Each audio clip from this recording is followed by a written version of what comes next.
Chapter 288. Your aptitude in cultivation is limited. You have made little progress in Taoism over the past 10 years.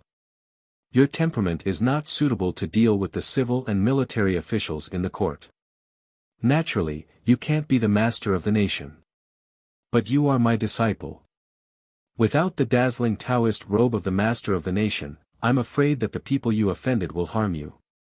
Li Qingshan looked at his eldest disciple, his eyes full of worry and helplessness. He Mingqi lowered his head and answered, I really don't have much ability. I've been used to serving master and uncle these years, doing some general affairs such as files. If you die in the future, I'll go to your grave to practice Taoism after I've finished the rest of the things I should do. I don't need to seek knowing destiny state, I just want to live a few more years. Guarding a lonely grave in the bitter wind and rain. That sounds a bit too bleak. Li Qingshan laughed out loud and then stopped smiling. He looked at He Mingqi and said, His Majesty ordered you to supervise the first prince's study. I know you have a good relationship with him, but this matter will bring you great trouble in the future. In order to deal with those possible troubles, I think you should make some preparations in advance. At this point, his voice suddenly deepened. He Mingqi was slightly stunned. He moved his knees 2 steps forward and listened to the words that floated into his ears. His expression became more and more nervous. There was a look of disbelief in his eyes. He raised his head and was shocked speechless. Li Qingshan looked at his disciple and seriously exhorted, When I met His Majesty in the past, we met at the fortune-telling stall outside the fragrance workshop. As long as I don't act recklessly, His Majesty will always allow me to fool around. I hope you can also become the first prince's partner or even friend. In this way, we can be master and disciple. He Mingqi was so touched that he knelt on the ground, completely speechless. Li Qingshan looked at him tenderly and said, Go. He Mingqi left. Li Qingshan turned back and looked out of the window. Watching the slowly falling snowflakes, he was lost in thought. Everyone knew that although he was in a high position, he was born in the streets and was an interesting person who liked to laugh and scold. However, after sitting in the position of the master of the nation for such a long time, he had to think about the important matters in the court. He knew very well who would inherit the throne. As long as the academy kept its vow to stay out of politics, no one in the empire, be it the military or the prime minister, had the right to speak. It was all up to His Majesty. If His Majesty decided to let the second prince inherit the throne, then everything would be fine. If the emperor decided to let the eldest prince inherit the throne, would the empress really be willing? So many years had already passed, but Li Qingshan was still unable to understand why the emperor and empress would have such deep feelings for each other. However, he believed in his own eyes. He believed that the feelings between the emperor and empress were sincere. When His Majesty was present, the empress would willingly wash her hands in the depths of the palace, but what about after His Majesty left? He looked at the slowly falling snow outside the window and sighed softly. As the master of the Southern Gate Temple of Haotian, did he really dare to hope that the saintess of diabolism would let go of the supreme power of the Tang Empire? Last month, my uncle held a banquet in his mansion and wanted to introduce me to some officials in the court. However, 3 or 4 officials heard that I would also attend the banquet, so they turned back halfway and did not come to see me. And the day before yesterday, that woman held a banquet in the palace. All the officials with some status in the court sent their wives to the palace to flatter her. I think they even wanted to send their own mothers there. What on earth are they thinking? Don't they know that I am the eldest son? In a quiet courtyard, a young man dressed in bright yellow clothes sat on a chair and cursed at the falling snowflakes in front of the courtyard. There was no longer any morbid nobility on his pale and tender face, only endless hatred and resentment. Li Yu sat on a chair next to him and was watching the falling snow. Hearing this, she could not help but frown. The things that happened in the court recently made her a little uneasy, and now she was even more displeased. She scolded in a low voice, "That's our mother. What do you mean by that woman? It's even worse to criticize the officials so rudely. The young man in bright yellow clothes was the first prince, Li Huiyuan. Hearing his sister's scolding, he was a little shocked, but he still held his head high and said stubbornly, "Sister, we only have one mother. I don't think she is qualified to be our mother. Those officials are very unbearable in themselves. What's wrong with me saying a few words?" Li Yu looked into his eyes and said solemnly, "As the successor of the Tang Empire, there are countless eyes watching you in the dark. So you have to pay more attention to your words and actions at all times." Li Huiyuan sneered and said, "The problem is that father didn't make me the crown prince. That's enough." Li Yu slightly frowned and asked, "How are your studies in the Imperial College?" Li Huiyuan shrugged and showed an indifferent expression on his pale face. "Father asked He Mingqi to watch me every day. It's impossible for me to play truant even if I want to. Don't worry, the Grand Secretaries all say that I'm diligent." Li Yu saw that he did not seem to be pretending and felt a little better. She reminded him, "He Mingqi is also in charge of the affairs of the Imperial Center Administration. He also has to watch you study. It's very hard. Don't be angry at him." Li Huiyuan did not understand why she suddenly mentioned this. He said confusedly, "I have a close relationship with Mingqi. Of course I won't be angry at him. But why are you so cautious about this?" Li Yu looked at the falling snow in front of the courtyard and said slowly, "A few days ago, the Academy, the Imperial Court and the Southern Gate Temple finally reached a consensus that Ning Ke would not be a visiting professor of the Southern Gate Temple, but would directly take over the position of the Nation Master. But He Mingqi is after all the Nation Master's disciple and is deeply loved by the Nation Master. It's crucial for us to get the support of the South School of Haotian Taoism. Although I haven't asked him, I believe he will support us because of my relationship with Mingqi." Li Huiyuan thought that even if He Mingqi could inherit the influence of the Nation Master Li Qingshan in the South School of Haotian Taoism in the future, he would not be able to sit on the position of the Nation Master. He could not help but feel a little regretful. He touched his head and sighed, "I'm afraid that Ning Ke will be a key in the future. I don't know how to make him surrender." Hearing this, Li Yu raised her thin eyebrows and scolded, "I told you to be careful. But you dare to say anything. As a core disciple of the headmaster of the academy, who in the world is qualified to say that he will surrender?" Li Huiyuan could not hide his arrogance and said contemptuously, "Even if I can't do it now, when I sit on the throne in the future, there will be countless masters in the Imperial Center Administration and thousands of soldiers in the military. Do you think I will be afraid of him?" Hearing this, Li Yu was angry and disappointed. She stared at him and said in a low voice, "The Academy does not interfere in the court affairs and obeys the law of the Tang Empire. That is the rule set by the headmaster of the Academy. But the court is not able to make them follow this rule. If you want to sit on the throne safely, you must remember that you must maintain respect for the Academy in front of others and behind the scenes. Do you hear me?" Li Huiyuan was shocked by the anger in her eyes. He felt a chill in his heart and nodded subconsciously. Then, to make her happy, he held her hand and shook it gently. He said with a smile, "I know, sister.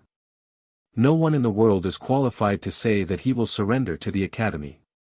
But I believe you can make Ning Ke surrender."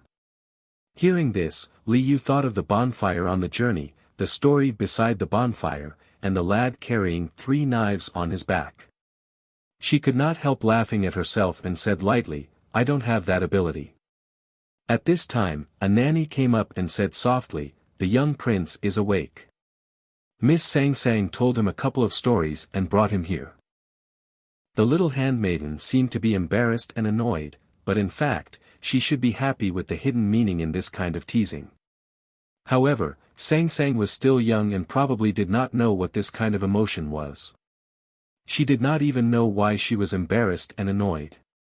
Ning Ke, who was not in Chang'an, was obviously in a state of confusion. Sang Sang stood by the courtyard and looked at the falling snow outside. Her slender figure in the background of the messy snow formed a somewhat lonely and touching picture with some kind of hope.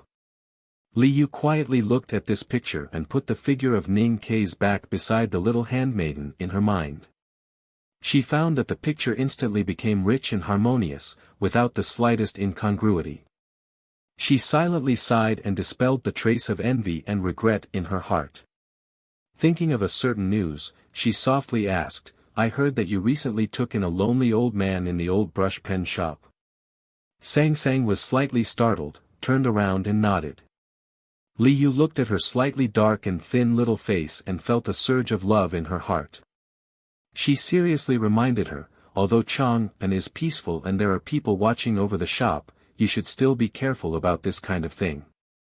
Sang Sang felt the concern and affection in her highness's words and seriously comforted her, "It's okay. He is very honest." The great divine priest of light, who had led 2 bloody cases in the world more than 10 years ago and whose hands were stained with the blood of hundreds and thousands of innocent people, could be described as honest. This was a question worth thinking about. But the old brush pen shop was indeed fine. Thanks to Ning Kei's numerous solemn requests before he left Chang'an, the Lin 47th Street now looked as lively and noisy as usual. In fact, the imperial palace's bodyguards often secretly came over to inspect, the Chang'an local government's runners patrolled more than 5 times a day, and the Fish Dragon gang never left to protect the shop from dawn to dusk. Today, apart from the imperial palace, this inconspicuous alley was probably the safest in Chang'an.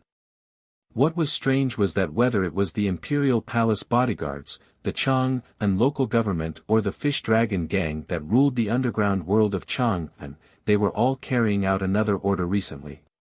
They were looking for an old man. However, no one would have thought that the old man they were looking for was in the bookshop that they were guarding. In the evening, Sang Sang was worried about the old man's food and came back from the princess mansion early. She took out the key to open the shop door and walked to the patio to have a look. As expected, the old man was squatting by the stove, preparing to heat the leftovers. She could not help but frown and opened the food box that she brought back from the princess mansion. She said, "Eat this." Chapter 289. Sang Sang didn't think this poem was good. She thought it was worse than the one she wrote for Ning Kei to kill people. She also remembered that this monk had threatened her and Ning Kei outside the academy, so she turned around and closed the door. The door was blocked by Wu Dao's hand. He didn't hide the obsession and crazy possessiveness on his face. He looked at Sang Sang and said excitedly, "I promise you that I will kill your young master as soon as possible so that you can freely follow me to the ends of the earth to see the ebb and flow of the tide and the blossom and wither of the flowers." Hearing this, Sang Sang turned around and looked at his face seriously.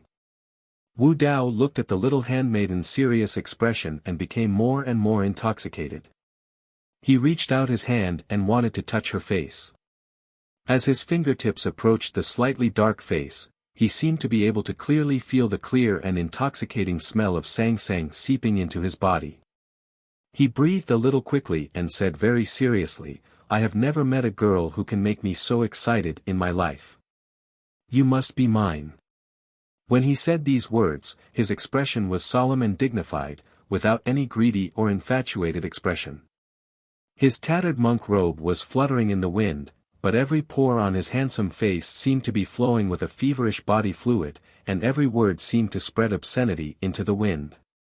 Sang Sang took a step back to avoid the wet and sticky fingers that were like the tongue of a poisonous snake.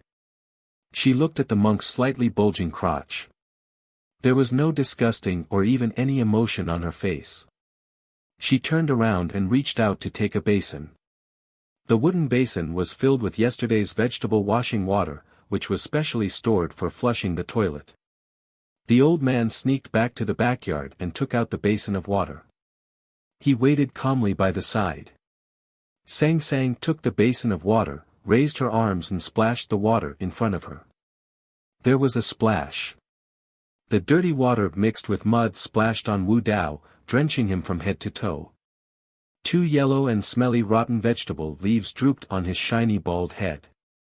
The dignified and serious expression on his face suddenly froze.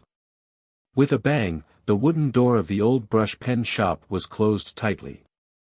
Wu Dao, who was soaking wet, stood at the bottom of the stone steps in a daze.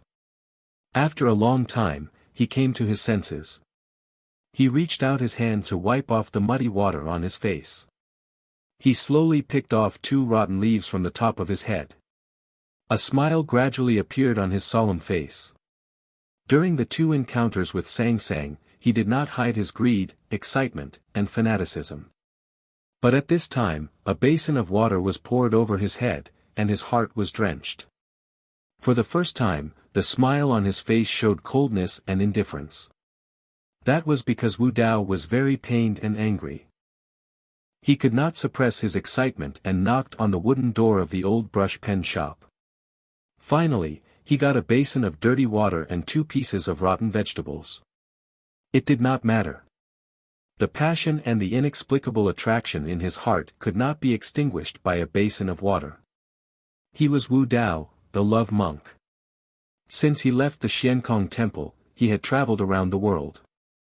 Whether it was the Yueluan kingdom or the South Jin kingdom, countless girls from rich and poor families had fallen for him. How could he be frustrated in front of a little handmaiden? Wu Dao smiled and walked in the alley under the winter trees. Thinking that his wish was about to be fulfilled, he felt happy and calm. The old man looked through the frame of the wooden door and looked at the back of the young monk who was walking to the entrance of the alley. He thought in silence, a lascivious monk could actually feel the uniqueness of Sang Sang. The Xiankong temple is indeed extraordinary. Walking back to the backyard, he found that the basin of water for washing vegetables was thrown to the corner. Sang Sang did not return to the table to eat. Instead, she squatted beside the stove and stared at the weak but pure divine light on her fingertips in a daze.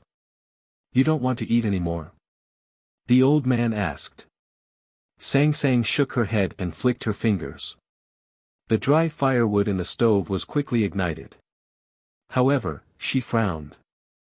The old man smiled and said, "There are people in Buddhism who are crazy about karmic cultivation. That's probably why the monk was crazy." Sang Sang ignored him. She held her chin and stared at the burning firewood in the stove. She was seriously thinking about how to quickly improve her divine skill. Her current state was too low. The Haotian divine light that she could condense was weak and weak. Its power was similar to that of ordinary fire. It could ignite firewood, but it could not deal with those powerful cultivators. The old man looked at the determined expression on her little face and sighed. He said, "Mental obstacles are very bad for cultivation." Sang Sang did not turn her head and said softly, "He said he wanted to kill young master as soon as possible." She said nothing else and did not make any request. But the old man knew very well why she was so eager to improve her state. She wanted to kill the young monk as soon as possible. The old man looked at Sang Sang's back and smiled without saying anything. The night had just arrived. The twilight was still stubbornly in the west. It was dinner time. There was no one in an alley in the east of Chang'an City. The winter trees along the alley drew countless irregular small squares in the dark sky. Wu Dao withdrew his gaze from the sky and was about to move forward with a smile. However, the next moment, his pupils suddenly shrank. There was a person at the entrance of the alley. He could not see his face clearly in the dim light. The old man looked at him and continued, "That matter has something to do with me. It seems that it's mostly my responsibility that you can behave like this in Chang'an City. But I didn't expect that you would harass my female disciple." Wu Dao vaguely guessed the identity of the old man. In his eyes, the hunched and thin body suddenly became extremely tall. He suppressed the shock in his heart and hurriedly bowed to the old man. He changed his attitude instantly and said with great humility and politeness, "Sir, I am the one who did this. I will leave immediately." The old man looked at him and said nothing. The alley was quiet and the atmosphere of death lasted for a while. The young monk vaguely understood something and his voice became hoarse. He looked at the old man and said in a low voice, "Even if you are a bigwig in the West Hill Divine Palace, I am still from Xiankong Temple. Besides, my master is a preaching monk in the temple. I heard that he met you once by chance." The old man still did not say anything and just looked at his eyes calmly. Wu Dao felt his body was extremely stiff. He forced himself to suppress the fear in his heart and bit his tongue hard to calm himself down. He said, "I admit that the preaching monk of Xiankong Temple is not my master. He is my father and I am his illegitimate son. That's why I have to leave. Please have mercy on me." The old man finally responded. He slowly shook his head and said, "I have betrayed the divine hall and left Peach Mountain. In this situation, my heart has already been freed from the shackles and I am free. Not to mention your father, even if the devil's doctrine comes back to life, Xiankong Temple, Jishou Abbey, and the academy come together, I can still ignore them." Wu Dao's tattered monk robe slightly trembled in the night wind. He looked at the old man and asked in a trembling voice, "How can you forgive me for the mistakes I have made inadvertently? I said that you have good eyesight and can see Sangsang's potential. But that's just the surface. You still don't understand how important Sangsang is to me. When she frowns and is unhappy, the world in my eyes is no longer bright." The old man's tone became more and more serious, especially the last sentence. 2 lines of cold sweat slowly flowed down from Wu Dao's smooth head. He tremblingly begged, "I was blind before. Please forgive me."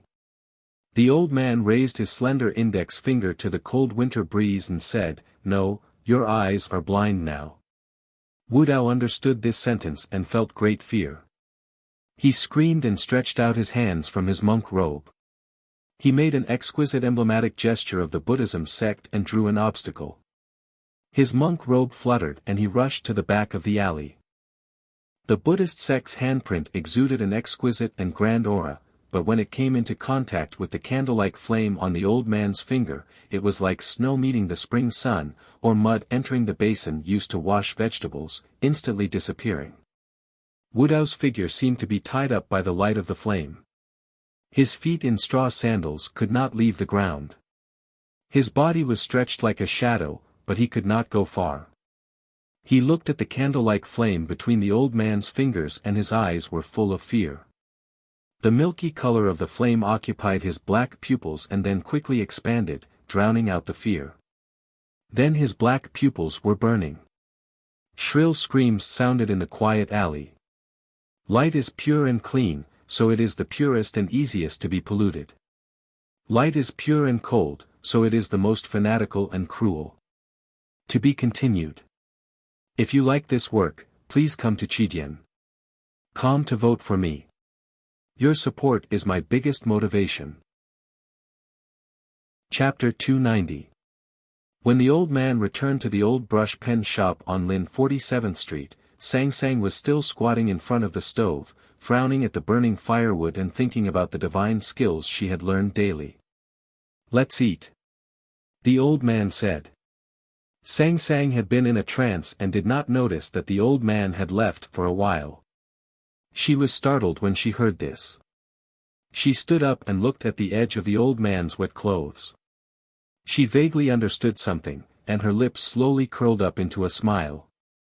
The old man also smiled and sat down at the table. Sangsang didn't ask him what he had done when he left the old brush pen shop. She served him a bowl of rice and heated the yellow croaker. She picked up the fattest one and put it on the rice pile in his bowl. Then she poured a spoonful of delicious steaming soup. "What did Aunt Wu cook for lunch?"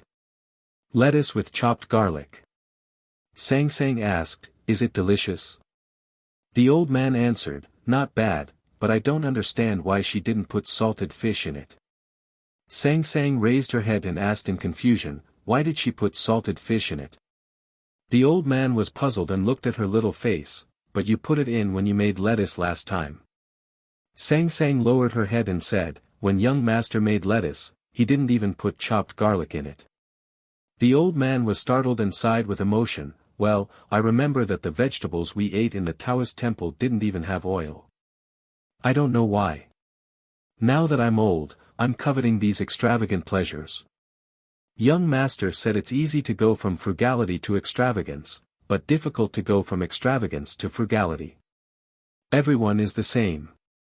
Teacher, you don't have to blame yourself. Sang Sang comforted him. The next day at dawn, the old man got up and carefully folded the bedding on the table and put it back in the corner behind the shelf. Then he opened the door of the old brush pen shop and looked at the distant morning light, squinting his eyes. Last night, Sang Sang told him that it's easy to go from frugality to extravagance, but difficult to go from extravagance to frugality, which somehow touched him. He found that he was too coveting the life in the old brush pen shop and forgot to look for the shadow of the night. They still had hot and sour noodle slice soup in the morning. When the old man was about to wash the dishes, Sang Sang signaled her to let him rest. The old man smiled and said that he was going out for a walk today and might not come back for lunch. It's good to go out for a walk. It's not good to be cooped up at home all day. After thinking for a while, Sang Sang took out a piece of silver from her belt and handed it to him. She told him, if you're tired and want to sit in a tea house, just sit there. Don't be stingy with money. Just don't go too far. If you can't remember the way, don't be embarrassed to ask others. People in Chang'an are very friendly. If you can't remember the way, just find a casino and tell them that you are Mr. Chi. Someone will take you back. The old man was afraid of his female disciples nagging, so he carefully took the silver fragments and put them in his pocket. After repeatedly saying yes, he left the room. After leaving Lin 47th Street, he went all the way to the north, passing through the Imperial Palace in the eastern city and exiting Chang'an and through the Xuanwu Gate. Finally, he came to a hill covered with winter snow in the north of the city. Looking afar from a high vantage point, one could naturally see into the distance. The old man looked towards the north in silence. The morning star was dim, as if it was about to be absorbed into Haotian's body of light. The plum trees in the back garden of the Southern Gate Temple were covered with a thin layer of snow. The nation master, Li Qingshan, leaned lazily on the windowsill, looking at the snow on the plum trees and the little buds that seemed to never bloom. Suddenly, he coughed violently. The sound of his coughing echoed in the quiet hall of the Taoist temple. It sounded extremely painful. Releasing the handkerchief that covered his mouth, the bright red blood stains on the snow-white handkerchief looked like plum blossoms in full bloom. He angrily looked at the plum trees outside the window and scolded, they should have bloomed in the winter, but they never did. You just had to let me bloom a few first. The Taoist nuns and Taoist boys of the Southern Gate silently waited outside the hall.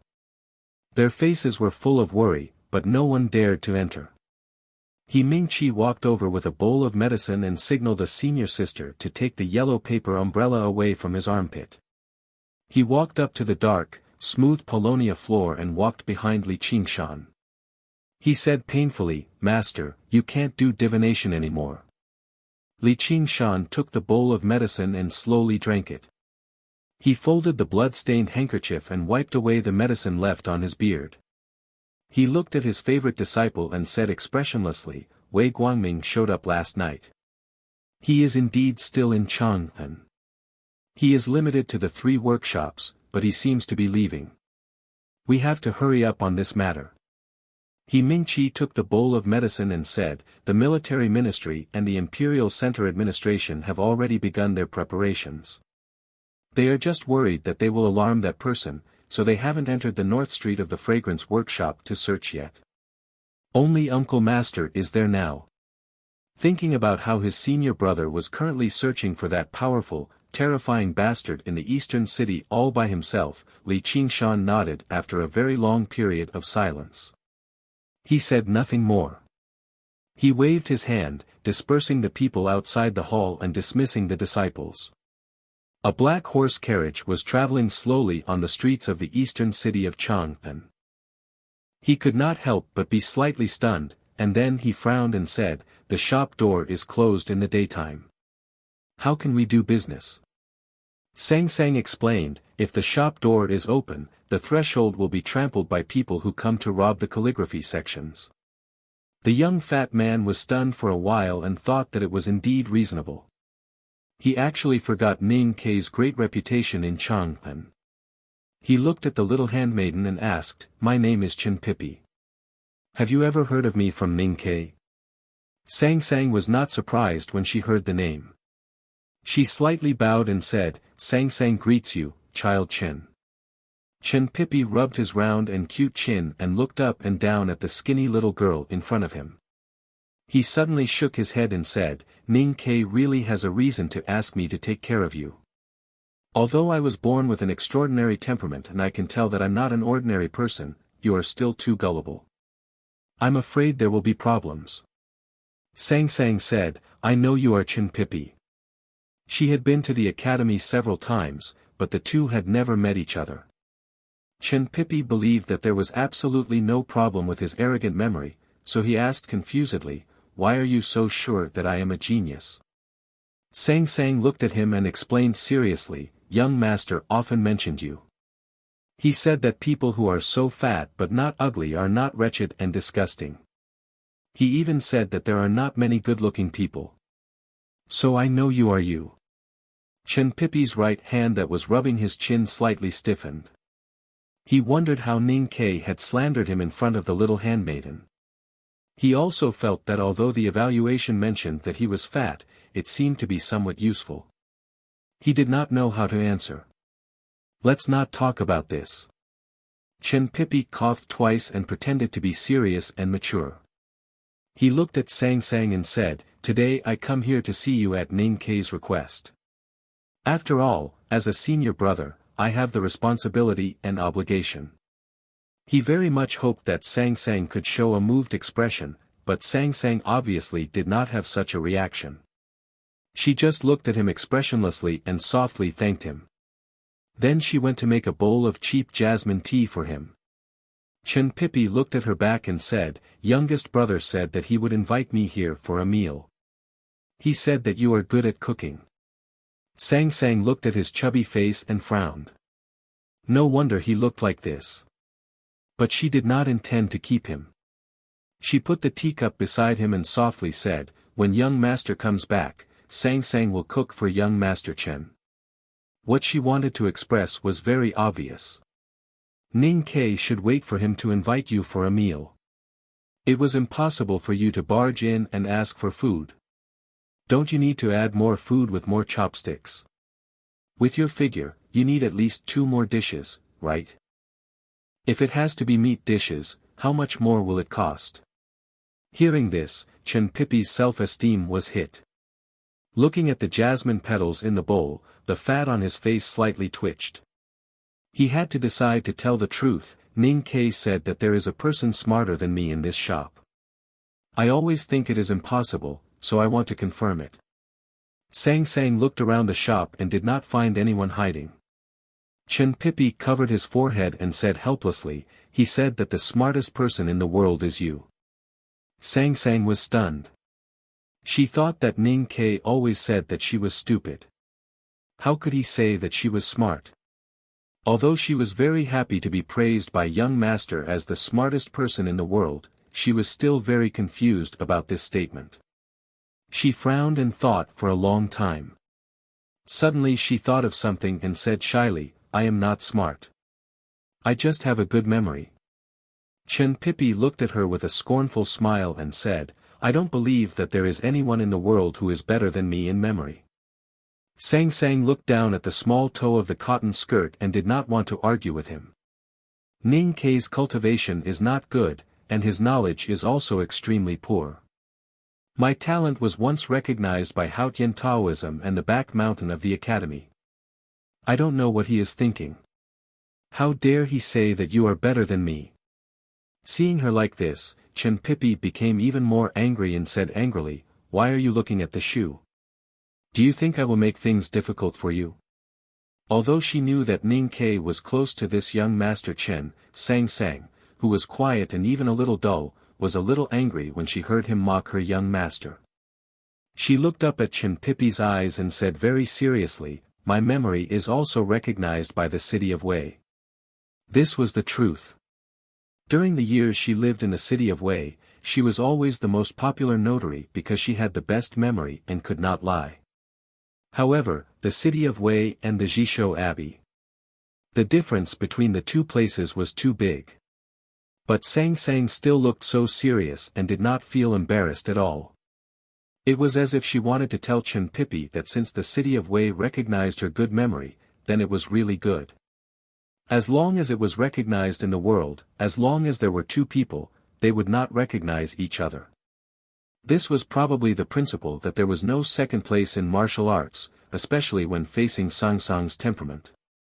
Chen Pippi wanted to prove that he was smarter and had a better memory than her, but it was useless to rely on words. He had to show some real skills. Let's compete, Chen Pippi said. Sang Sang was not interested in competing with others in terms of intelligence or memory. She thought of the pine branches under the cured meat in the backyard and would not agree to his request. She walked back to the backyard and picked up the pine branches with a wooden stick to make the smoke bigger. Then she took out a new urn from the kitchen and squatted by the well to wash it carefully. A few days ago, she made a pot of chicken soup. The old man drank it happily and dipped a lot of soup in his beard. She thought that the young master also liked to drink the chicken soup she made. If she used the old urn to make chicken soup when he came back, the amount might not be enough. So she went to a small shop in Onping Lane and bought a new urn. She thought that she could make 2 urns of chicken soup in the future, which should be enough. Chen Pippi looked at the back of the little handmaiden who was busy and kept pestering her. I don't care. You have to defeat me with something today. Otherwise, I won't let you go. Are there any books in the shop? Let's compete in reciting books. The one who loses will treat the other to dinner. If you think it's boring, let's bet money. Hearing the word money, Sang Sang suddenly stopped washing the urn. She looked back at Chen Pippi. Then she stood up and wiped her little red hands on her apron. She turned around and walked into the bedroom. After a while, she came out with a little red face. She said shyly and regretfully, Young master, I can't understand those talisman books, and I can't read other books. Have I not spoken for a long time?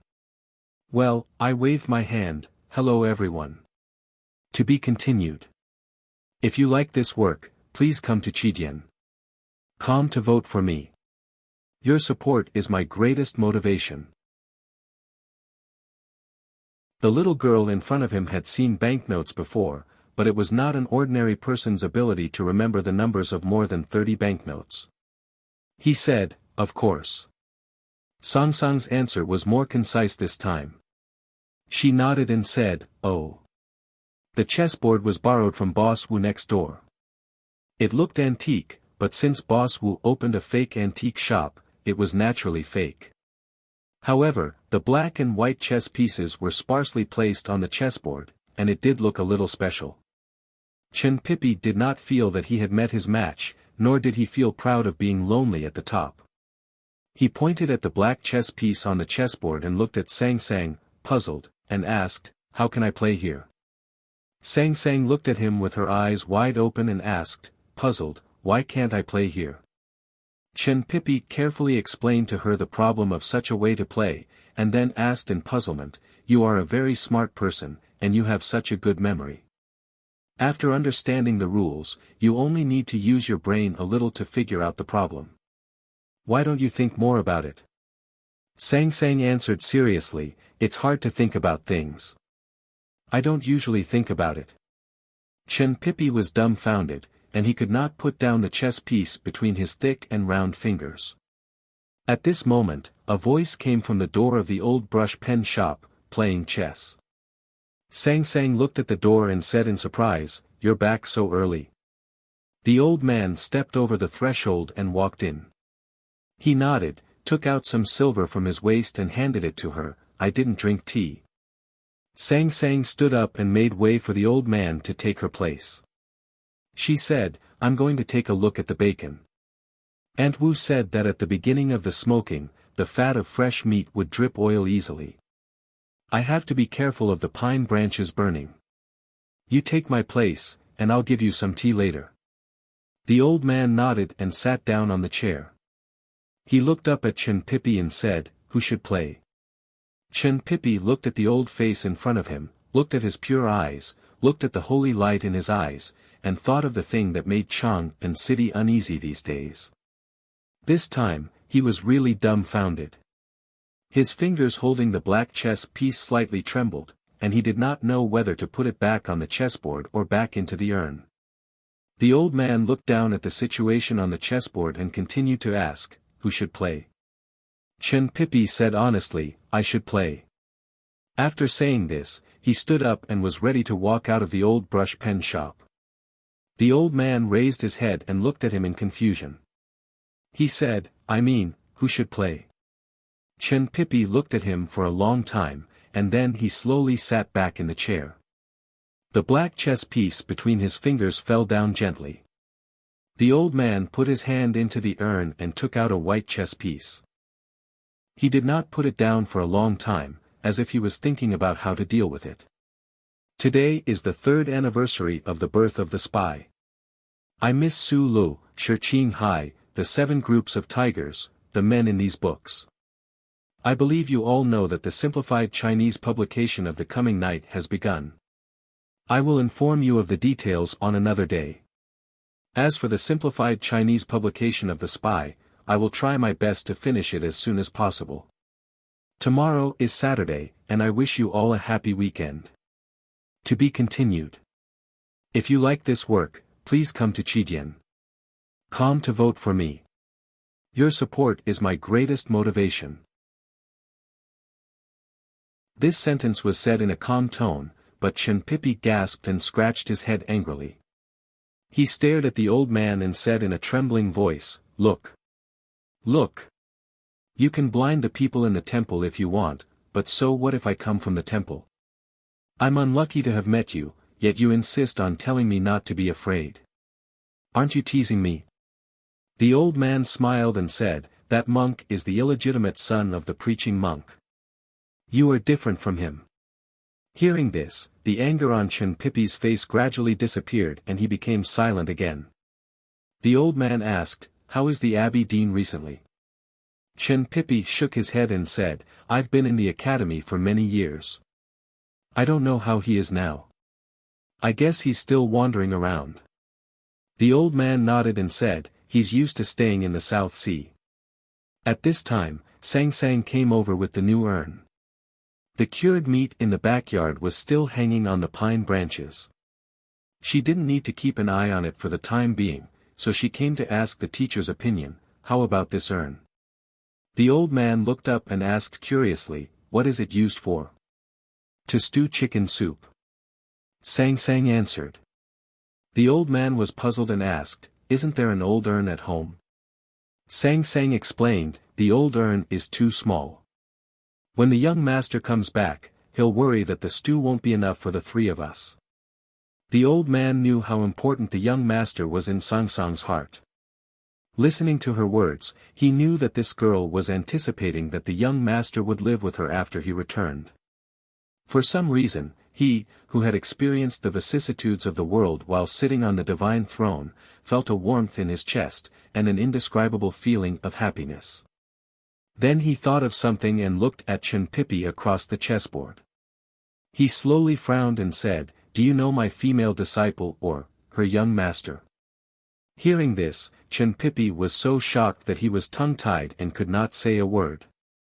The great divine priest of light in the West Hill Divine Palace for hundreds of years had actually accepted Ning Kei, a little handmaiden with a black face, as a disciple. Understanding what he was shocked about, the old man smiled and said, "It's all lucky chance. It's hard to explain." Chen Pipi carelessly wiped the sweat on his face with his hands and then wiped the sweat on his palms on his thighs. With these 2 actions, he resolved his chaotic emotions and said, "Her young master is my younger brother." Then it was the old man's turn to be shocked. He looked at Sang Sang and could not understand why the successor he had found was actually the handmaiden of the core disciple of the headmaster of academy. How did fate arrange this drama? Chen Pipi stared at the chessboard and suddenly gritted his teeth and said, I know that he knocked you off the divine throne and locked you up in the U prison.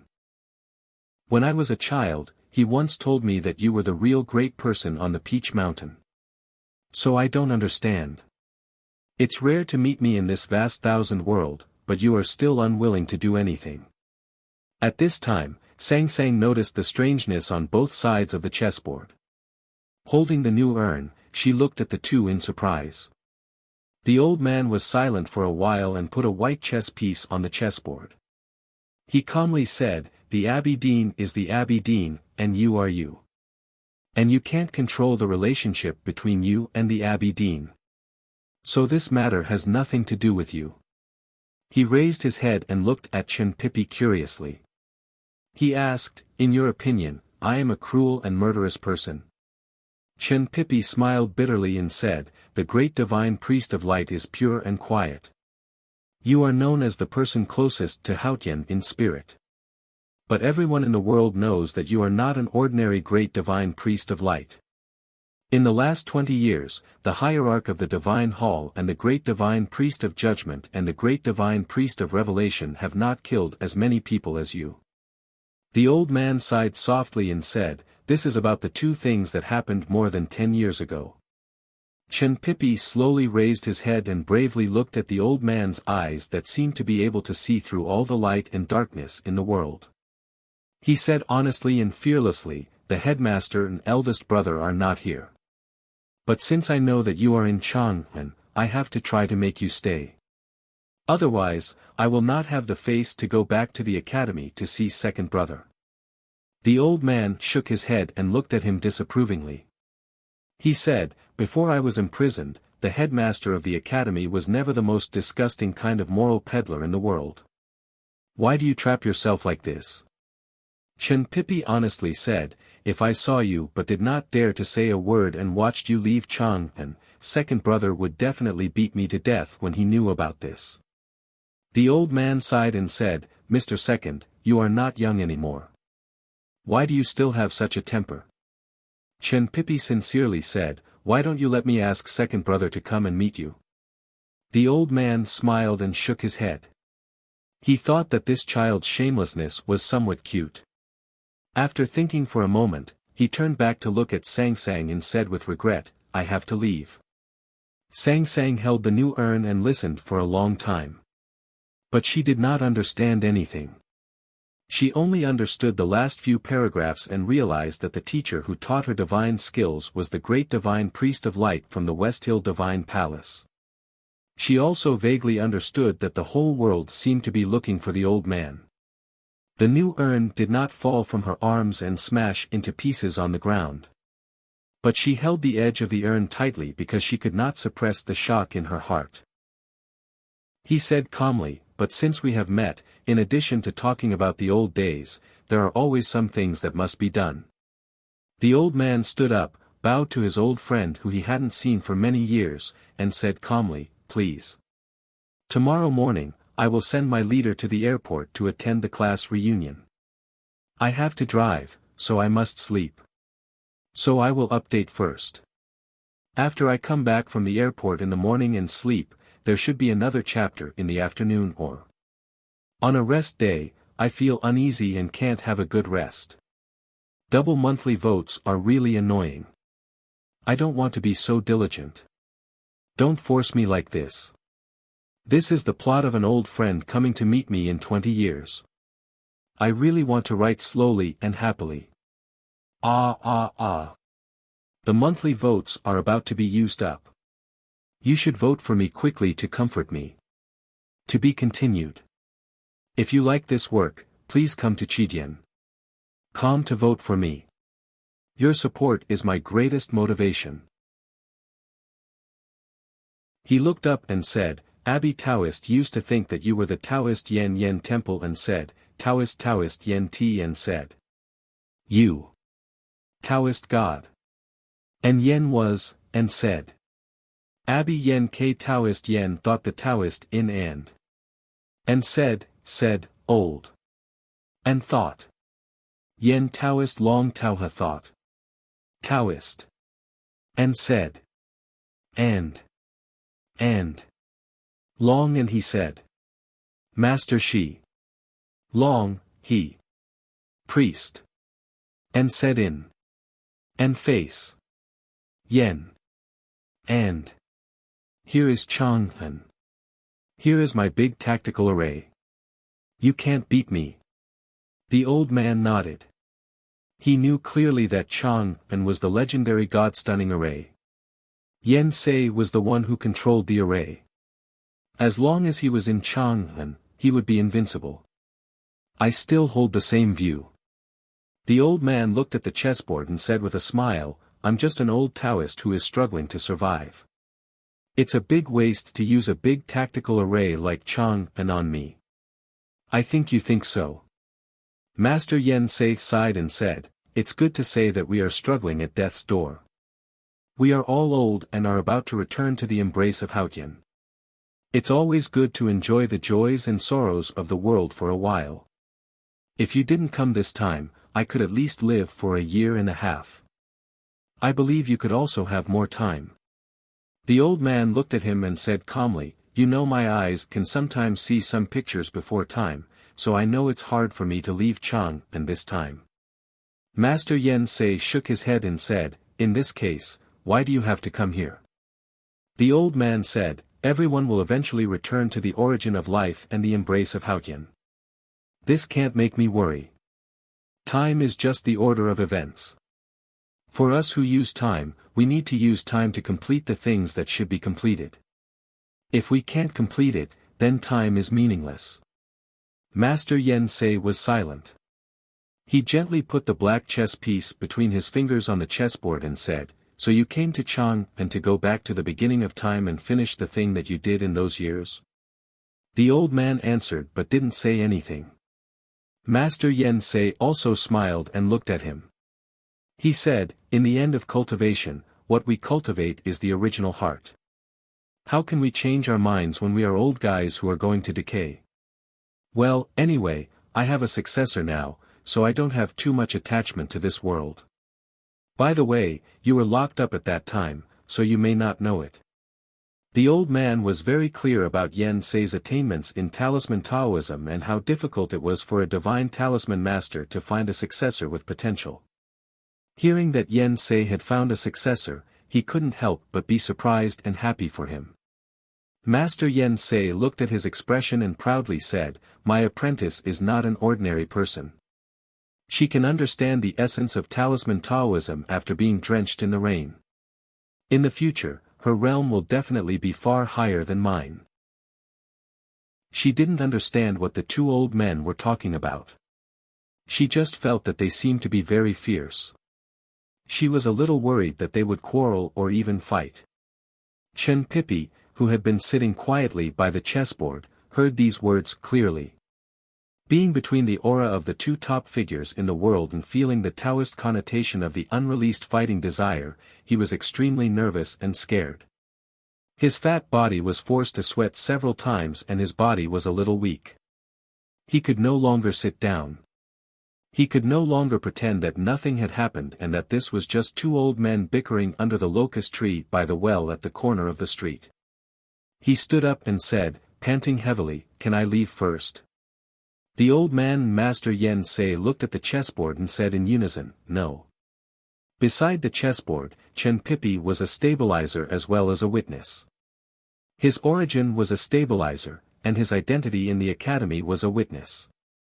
If he left at this time, Master Yen Sei couldn't control the old man to leave, and then he would start in advance. Chen Pipi was startled by the two old Taoists speaking at the same time. His chubby body trembled and knocked over the chessboard on the table. Pa, pa, pa, pa. The black and white chess pieces fell to the ground and rolled everywhere. Master Yen Sei looked at the empty chessboard and sighed, it seems that this game can only end here. After a moment of silence, the old man nodded. Sang Sang held the broom and stood aside nervously. Although she couldn't understand what the two old men were talking about, she vaguely felt that something bad would happen soon. One was the teacher of the young master, and the other was her teacher. Sang Sang didn't want them to fight. Fighting was better than playing chess, even if they continued to quarrel during the game. She put the broom aside, squatted down and began to pick up the black and white chess pieces scattered on the ground. Then she came to the table with the chess pieces and put them on the chessboard one by one. Not long after, the situation on the chessboard was restored as before, and no chess pieces were in the wrong position. Fortunately, I had a look at it, or there would be no way. Sang Sang patted her chest with some lingering fear, and then looked at the two old men at the table and said, "Go on." The two old men didn't know what to say. Chen Pippi stared at the black and white chess pieces on the chessboard and didn't know what to say. Sang Sang slightly clenched her hands behind her back, and slowly lowered her head to look at the old shoes on her skirt. She murmured softly, "It's done. Why don't you continue?" Suddenly, she raised her head and looked at the two old men with her bright willow-shaped eyes. "Are you hungry? Then I'll cook noodles for you. How about noodles with fried eggs? To be continued. If you like this work, please come to Chidian.com to vote for me. Your support is my greatest motivation."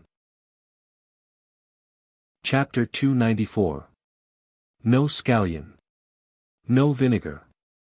Add more noodles. The last one who made the request was obviously Chen Pippi. Then he looked at the chessboard that had been restored to its original state, and his thick eyebrows were raised. His face was full of frustration and shame, and he actually forgot that he was in an extremely horrible environment at this time. He thought that the little handmaiden could remember all the positions of the chess pieces with just a glance. How could he be proud of his head in front of her? How could he still have the face to say that he was a genius? The old man Wei Guangming looked at Master Yen Sei and said with a smile, "My female disciple is very excellent." Master Yen Sei looked at the thin figure disappearing in the backyard and said with emotion, "She is really amazing." The excellent and amazing that the two old men said had little to do with Sang Sang's mind, which shocked Chen Pippi. Instead, they were talking about a kind of temperament that only the old men in their state could understand. It was the kind of unique temperament that seemed stupid because of absolute transparency, but actually could accurately and clearly reflect the world. Master Yen Sei withdrew his gaze and looked at the old man and said, "We are all old. Even if we don't fight to death, we are close to death. After all, this is the last time we meet, so let's have a bowl of noodles." The fragrant noodles with fried eggs were served. One bowl without vinegar, one bowl without scallion, and one bowl with noodles over the edge of the bowl. After eating the noodles, the two old men finished the endgame in silence. There was no number, so they didn't know the result. Then they refused Sang Sang's reward of another bowl of noodles and another game of chess, and began to recall the past. Sang Sang made 3 bowls of tea again, and then she and Chen Pippi each took a small stool and sat down like students to listen to the past. Yen Sei and Wei Guangming were the oldest generation in Haotian Taoism. Although in the past 14 years, one was laughing in the world, and the other was imprisoned in the back of Peach Mountain, compared with the time they knew each other, 14 years was too short. So the past was very long, and those common memories were very rich. They started from the time when they were still little Taoist. They talked about how they went to the Revelation Institute and how they went to the Jishou Abbey to be appointed as the great divine priest. The two old men talked for a long time and still could not finish. Of course, most of the time, it was Master Yen Sei who talked a lot. The great divine priest of light just listened calmly with a smile. Occasionally, in order to avoid misunderstandings between the two juniors, he would interject to argue. For example, the beard of the headmaster of the Revelation Institute was burned by the current hierarch lord, not burned by him with divine skills. Also, on the way to the Jishou Abbey, he did not have diarrhea because of nervousness, but was secretly cast a cold talisman by Yen Sei. Those naughty little Taoist children had become big shots in the world today. The man who once burned the beard of the headmaster of the Revelation Institute had become the powerful hierarch of the Divine Hall. Someone had become Master Yen Sei, and someone had become the Divine Priest of Light. However, as long as one had those times, who could not help recalling them occasionally? These memories were very warm, with a unique feeling of twilight nostalgia. Looking at the warm twilight outside the old brush pen shop, the great divine priest of light found that time passed so fast with these memories, and it was already the real dusk. It was quiet outside the old brush pen shop at dusk, and no sound could be heard in Lynn 47th Street. The old man looked outside the door with a smile and did not say anything. At that time, we were young and naughty. But you have always been the smartest and the most honest one.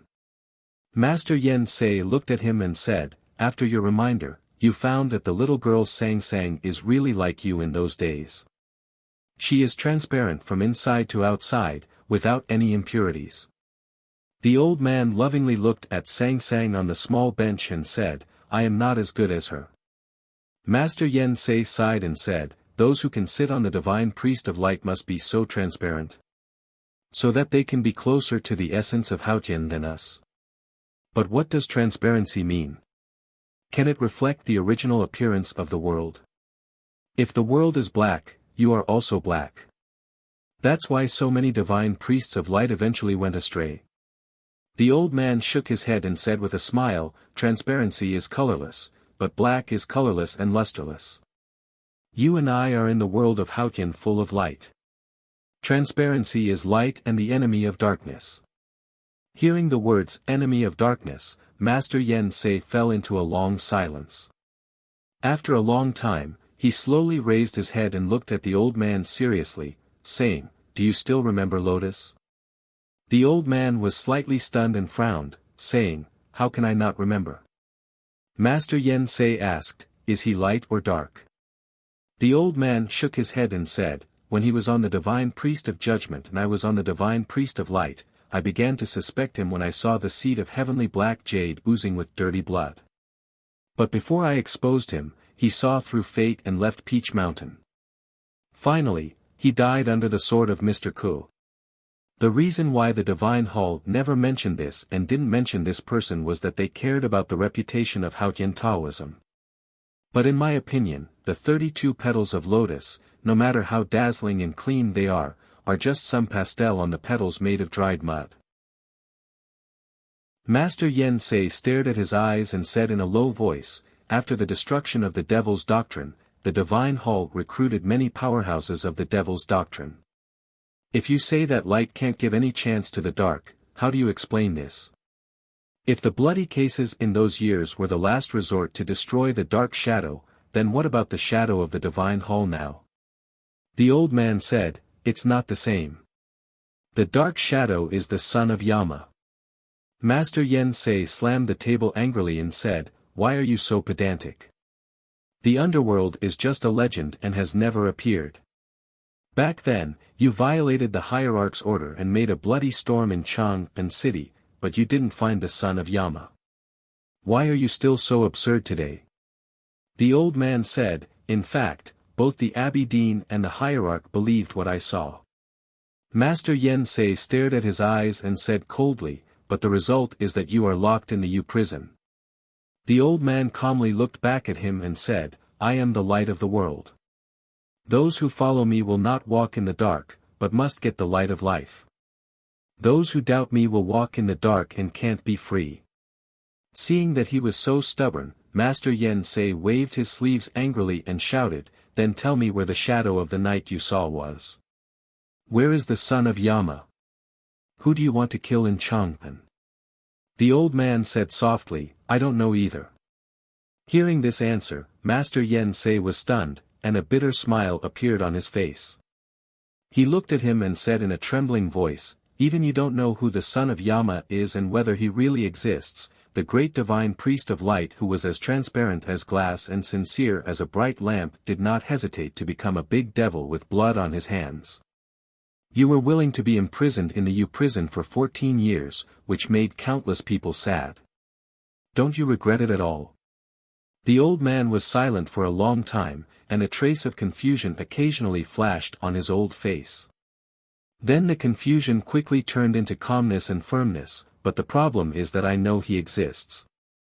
Master Yen Sei frowned and looked at him and said, "Then who is he?" The old man looked at the dark night that gradually covered the old brush pen shop and calmly said, "Since he is the son of Yama, he naturally hides himself very deeply. Even he may not know his true identity until today. You ask me who he is, and I can't give you an answer now. But since I could see him in Chang'an that year, he must exist. Whether he escaped from the general's mansion or survived the corpses in the village of the Yen territory, he is him." Suddenly, the old man frowned and looked at Sang Sang and asked, "What's wrong?" Sang Sang's dark little face became a little pale at this time, and her two little hands tightly grasped the hem of her clothes, but her expression was still calm. After hearing the question, she whispered, "I don't know why I'm a little tired." The old man said with pity, "Then go to sleep quickly." Sang Sang turned to look at Master Yen Sei and pursed her lips without saying a word. Master Yen Sei sighed and said, "If my disciple knows that I let you not have a good rest, he will definitely not let me go. Go to sleep peacefully. We two old guys won't do anything while you are asleep. We will definitely wake you up." The old man looked at Chen Pippi and said, "It's late, and the person you are waiting for is already here. Let's go." Chen Pippi wiped the sweat on his forehead that seemed to never stop today, and very respectfully bowed to the two old men. Then he pushed the door and walked out of the old brush pen shop. The pine branches in the backyard were still smoking. Because Sang Sang forgot to take care of it for a while, the smoke became a little bigger. Probably because of this, Sang Sang's eyes were a little red because of the smoke. She quietly washed her face and feet, climbed into the cold bed on the north brick bed, and opened her eyes to look at the faint starlight outside the window. She thought that if Ning Kei saw the same starlight as her at this time, he might start to talk nonsense again. Because of frugality, the surface of the brick bed was a little warm. This year's Chang'an city was colder than last year's, and she still didn't feel warm after lying down for a long time.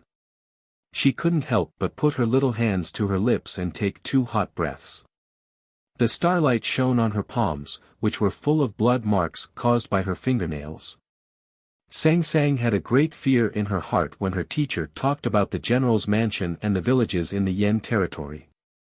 If she hadn't forcibly calmed her mind with pain, perhaps her body could not help but tremble at that time.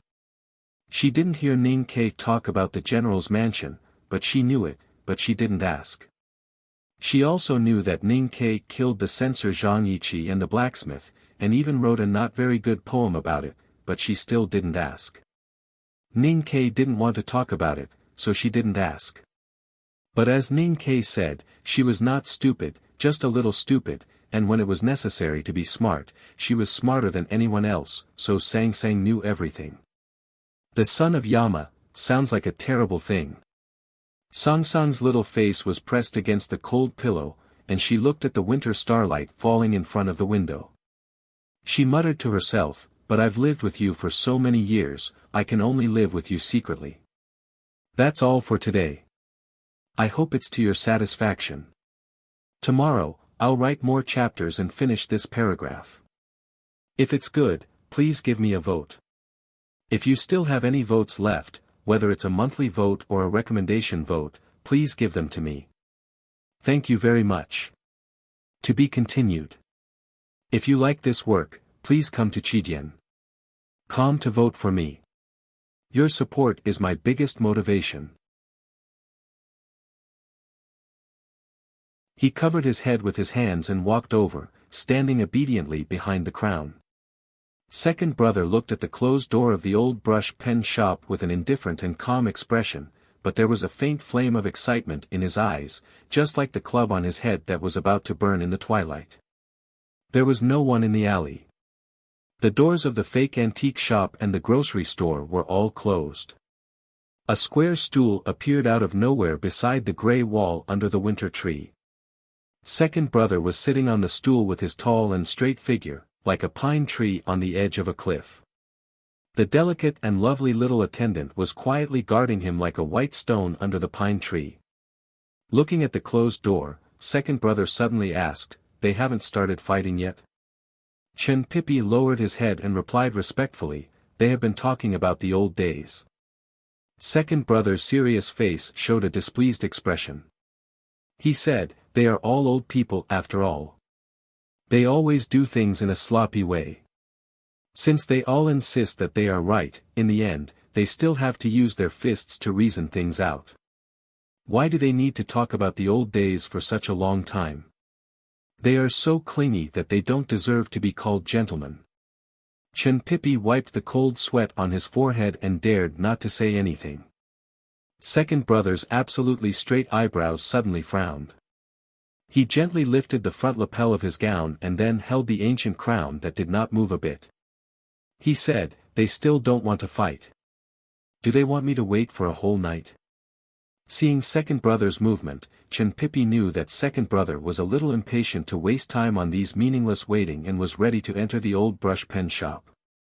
Suddenly, he was shocked and his back was soaked with sweat again. At this time, in the old brush pen shop, such horrible figures as the great divine priest of light and Master Yen Sei were confronting each other. If second brother joined in, who knew how big the storm would be? How many broken tiles would be left in this street? Thinking of this, he could no longer care about the respect he had for second brother and the fact that second brother hated to be messed up by others. He reached out and grasped second brother's wide sleeves tightly. With a trembling voice, he sincerely begged, "Senior brother, please don't go in again." Second brother looked at the wrinkled sleeves and asked expressionlessly, "If they can enter, why can't I?" According to Chen Pipi's real thoughts, wind, rain, light, and color could enter, but the reason why second brother couldn't enter the old brush pen shop was very simple. No matter how many people the two old men in the shop had killed, at least they were calm now. No matter what decision they made, they would think twice in Chang and could still maintain a state of peace for the time being. But according to second brother's temperament, even the direction of his clothes should be classified into the truth, and he insisted on fighting without arguing. Once he entered the old brush pen shop, there would be an earth-shattering fight. "What's more, do you think I didn't see the flame of excitement in your eyes when you pretended to be serious and solemn? Do you think I didn't know that you had been suppressed by the headmaster of the academy and eldest brother for too many years, and you couldn't leave Chang and to wander around the world these 2 years because you had to preside over the academy? That's why you were full of fighting desire. Today, you finally met the divine priest of light who could be called an opponent. How could you let it go?" It didn't matter what he thought. What mattered was that Chen Pipi knew that if he tried to persuade second brother like this, he would definitely be beaten violently and second brother would still walk into the old brush pen shop. So he tried to persuade second brother earnestly, "It's not wrong to be slow. Eldest brother is also very slow, but we still have to wait." Second brother said unhappily, "How can senior brother be the same as others?" Seeing that bringing up eldest brother didn't work, Chen Pipi made up his mind and grabbed second brother's sleeves and whispered a few words. Note, second brother frowned slightly and waved his hand to signal the cute little attendant who had been silently waiting by the side to return to the academy. He adjusted his ancient crown and tidied his clothes. Then he closed his eyes and waited quietly on the stool under the tree. From dusk to midnight, many people came to the Lin 47th Street. The Huaihua general, who looked solemn and iron-blooded, represented the imperial military. The imperial censor, who looked unyielding, represented the civil officials of the imperial court. So did the pale and haggard nation master Li Qingshan. The representatives of all forces of the Tang Empire gathered here for only one purpose. They were here for the stooped old man in the old brush pen shop, for the bloody storm that the old man had set off in Chang and the Yan territory, and for the case of Xianwei General's rebellion that had been buried deep in the yellow papers. For more than a decade, the Tang Empire had never looked into that case, because it involved too much and had too wide an impact. It was related to the Prince and General Xiaohou, and even more related to the West Hill Divine Palace and a more mysterious source. However, the Divine Priest of Light, who had plotted this back then, had betrayed the Divine Hall and come to Chang and in person. How could the emperor and ministers of the Tang Empire allow him to leave safely again? The Chang and local government and the Fish Dragon gang were not qualified to attend such a grand occasion. These bigwigs and their subordinates sat expressionlessly under the big umbrellas at the entrance and end of the alley. Because they did not know the situation in the old brush pen shop, no one walked over. Some people had already noticed a weirdo with a tall hat sitting under the gray wall opposite the old brush pen shop, and an extremely fat young man standing beside him. But after knowing their identities, no one dared to express any doubts. Time passed slowly, and the night was full of stars. Li Qingshan walked slowly from the entrance of the alley, walked to the two, and saluted with hands folded in front. He did not say anything, and just silently looked at the closed door of the old brush pen shop like the two. Sang Sang did not know that there were so many unworldly powerhouses and secular bigwigs keeping watch for her outside the old brush pen shop. She just closed her eyes to sleep, thinking that she would not be so sad after falling asleep. She also thought that if the young master knew that the culprit who murdered his family was in the shop in front of him, he would be very sad. Sang Sang thought like this in her half-asleep state, and then she had a dream. She dreamed of her biological parents. Sang Sang did not know who her parents were, and she was very curious or missed this feeling. After all, Ning Ke was only 4 years older than her, and it was difficult for him to completely replace the existence that everyone needed. Until she met an old man in Chang'an, whose cotton-padded jacket was stained with hot and sour noodle slice soup. She felt very close to the old man, and it was a kind of natural closeness. From the old man's eyes, she saw unreasonable and completely unconditional love, just like Ning Quebec. So she thought that she met the existence like her parents, and she began to call him teacher. Sang Sang woke up with a start, and her cheeks were slightly wet. It was silent all night, like a bean oil lamp gradually going out, and the morning light gradually brightened outside the door. No one from the divine hall came. You know the style of the empire. Master Yen Sei sighed and said, in Chang'an, we can't use the black cavalry to kill you. If people like us take action, it will only lead to misery and suffering. But the imperial court will not let you go, so now it is a deadlock. The old man was silent. He was very clear that since he was discovered by the Tang Empire today, they would certainly not allow him to escape again. Although he was the divine priest of light in the divine state, when a powerful empire came out with all its strength, he would still be in a desperate situation without the protection of Chang'an and its residents. I heard you said that you also gambled when you were in the shabby temple in the kingdom of Song. Master Yen Sei looked at him and said calmly, let's make another bet. It's a bet of life and death. If you win, you can continue to look for the shadow of nightfall. If you lose, you have to leave your life in Chang'an. It can be regarded as an end to the old thing and comfort the thousands of innocent souls who died because of you. The old man was still silent. Master Yen Sei looked at his eyes and suddenly said, for the sake of your female disciple, gamble with me. The old man thoughtfully stood up and said, that makes sense. I admire you. It's worth it. There were 3 words in this sentence. Yen Sei did not hesitate to give up the god-stunning array of Chang'an as the background in order to seek a chance to fight. As the controller of the array, as long as Yen Sei was in Chang'an, he would naturally be in an invincible position. No matter how strong the opponent was, he could at least ensure his own safety. As long as it was for Sang Sang, it was worth it to do this gamble that involved life and death, as long as it was for Sang Sang. As for the reason, it was worth it. The old man was the light. If he wanted to keep the light in Sang Sang's world, he should make a choice that was truly light for the last time. In a word, everything was for Sang Sang. It was unreasonable for many people, but it was very reasonable for the old man. It was not worth it for many people, but it was very worthwhile for the old man. Sang Sang was a little black handmaiden. Her hair was a little yellow, not good-looking, not to mention beautiful. She looked very inconspicuous, and her temperament was not cute and pleasing. Those who did not know her would regard her as a piece of barnyard grass swaying in the cold wind that could be annihilated at any time. However, those who really knew her would treat her as a treasure.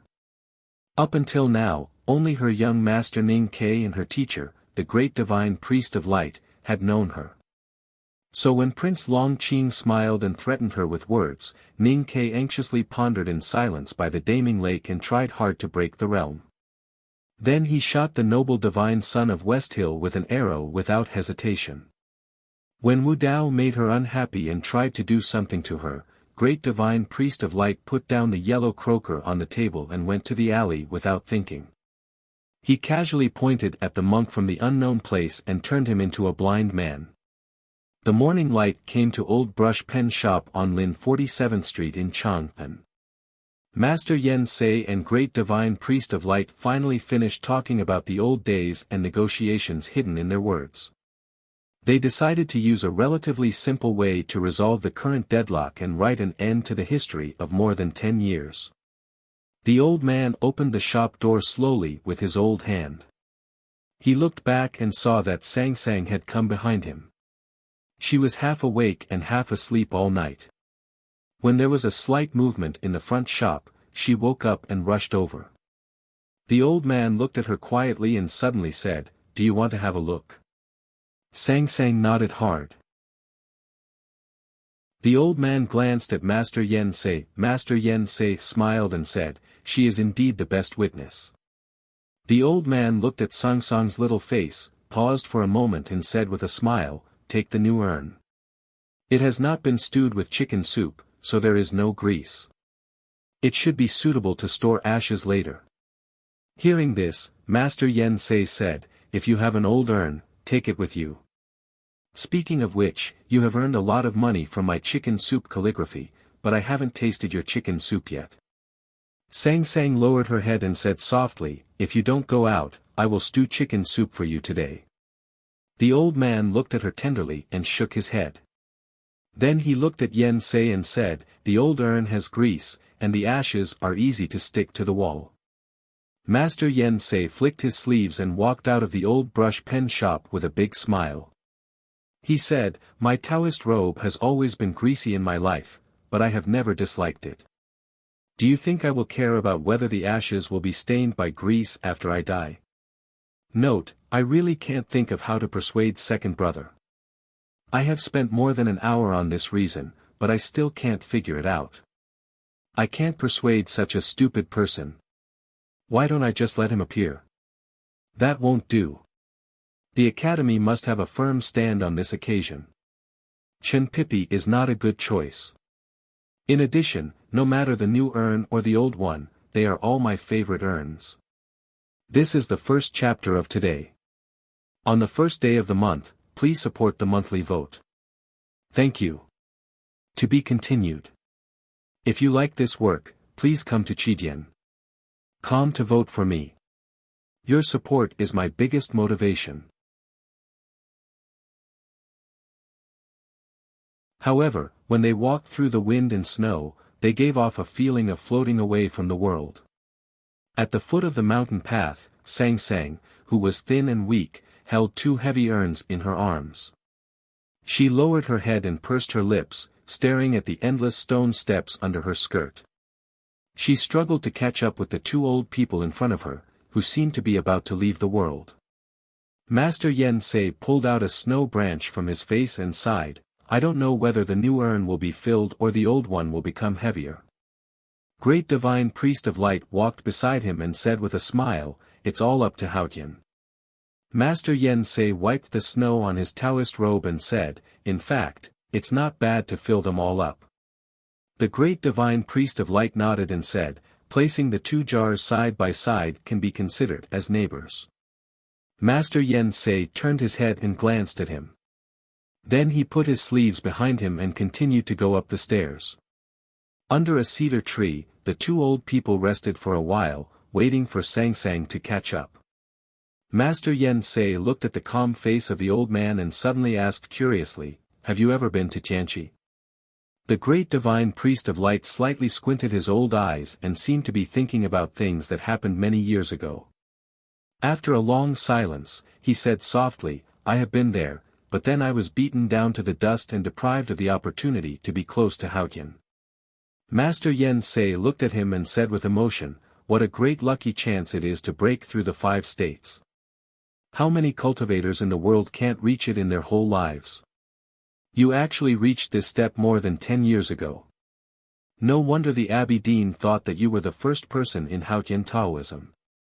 The great divine priest of light sighed softly and said, "It's actually a kind of pain to have seen it, but it can't be seen again." Sang Sang finally arrived under the cedar tree. Her face was red and she was out of breath. The 2 old people did not give her any time to rest and continued to walk up the stairs to the top of the mountain. Master Yen Sei said, "You have broken through the 5 states, but you were beaten down to the dust. This can only prove that Haotian thinks that what you have done is wrong, so he is determined to take back this gift. You have to pursue the shadow of the night, the son of Yama." In fact, does it have anything to do with the glory of Haotian? In fact, in the end, you believe in yourself, not Haotian. The great divine priest of light sighed and said, "In fact, in the past decades, I have been thinking about a question. Why do those excellent divine priests of light in the history of the divine hall often leave the Peach Mountain?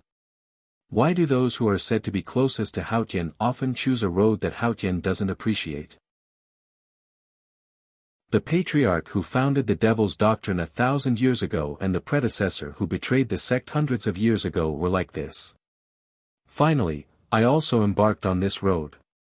He turned to look at Yen Sei and said after a long silence, "I have thought about this for a long time.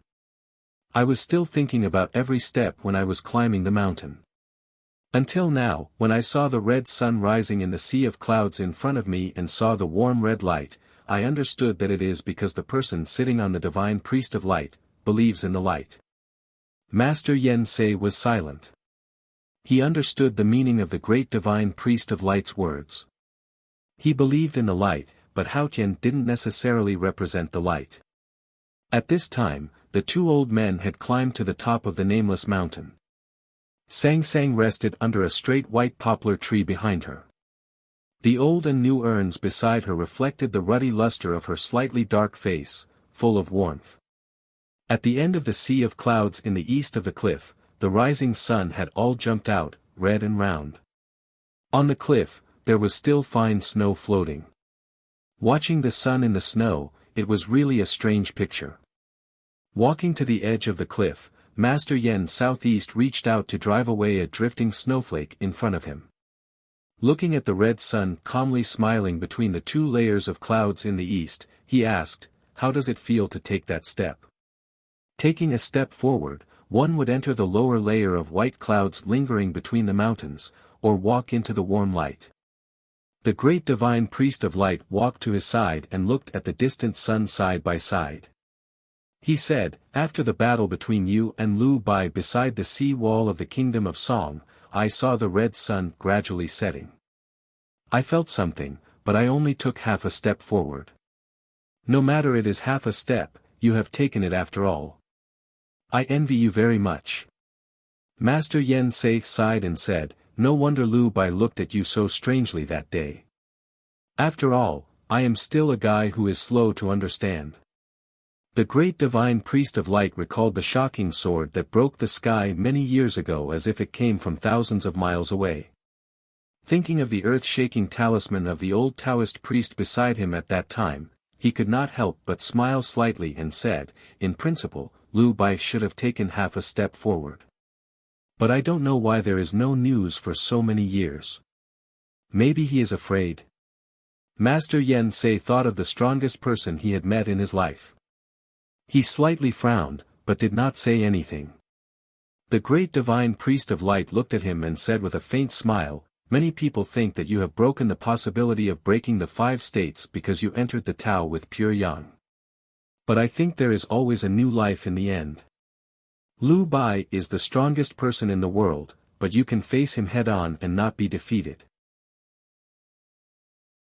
Instead, They nestled together intimately and slowly drifted down from the top of the mountain to the bottom of the cliff, gradually forming an invisible barrier. The seven-colored flowing light flowed on the barrier, like a beautiful rainbow in the snow. The two old men looked at the rainbow cover in front of them that covered the whole mountain, feeling the harmony and strength in it. They were very satisfied and nodded, and then looked at the silent little girl behind them at the same time.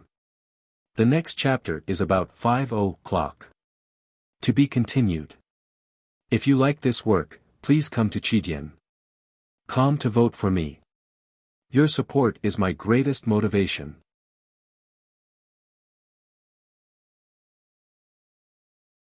This talisman made of the cliff clothes stretched between heaven and earth, and it had begun to spread around the bright lines to show its contempt, disdain and pride, because it was the most powerful Jing Fu. The well was the system of sealing fields. It had the meaning of ancient rites and the beginning of wonderful theories. But the simplest and most powerful Jing character intent was a simple line cutting, the kind of balanced and perfect cutting of space, the cutting of heaven and earth. The Jing Fu fell on the cliff, and the cutting lines, no matter big or small, all went deep and subtle. The rocks rolling between the cliff were all broken into powder. The grass and trees shrinking between the cliff were all broken into powder. The snowflakes fluttering over the cliff were all broken into powder. The cold wind passing through the cliff was all broken into powder. Finally, the cliff was broken. The omnipresent light also became dim and fragmented because of the fragmentation of space. This was the ultimate state of talisman Taoism pursued by Master Yen Sei. The talisman on the cliff was the one that had the true unwavering will. Not only could it cut through everything in the world, but it could even cut through space. It was thousands of times stronger than the talisman that Wang Jinglu had encountered on the rainy night of the Spring Breeze Pavilion. The light always needed space to walk. When the space was broken, how could it shine? The great divine priest of light looked at the countless thin lines in front of him and sighed in his heart. He knew that at this moment, Yen Sei finally stopped thinking about other problems and took the first step beyond the 5 states. The talisman Taoism that had the ability to make Haotian's divine light dim and even break had gone beyond the scope of Haotian's permission.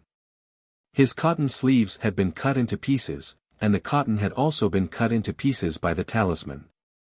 There was a glittering light outside the skin of his arm, which had become thinner and thinner under the powerful Jing Fu.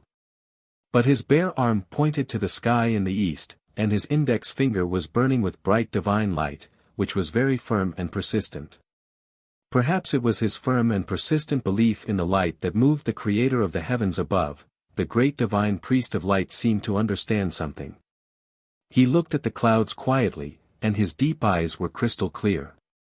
His old cheeks were full of tears, and he murmured, "Thank Haotian for giving me strength."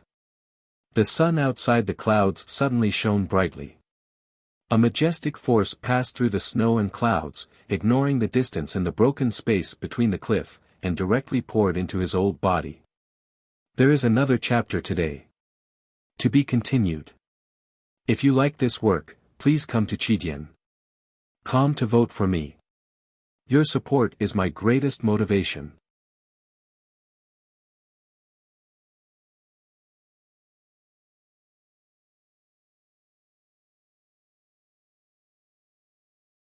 Chapter 299. In the abandoned pavilion, second brother quietly looked at the disappearing mountain in the distance. There was no extra emotion on his face, only calmness and silence.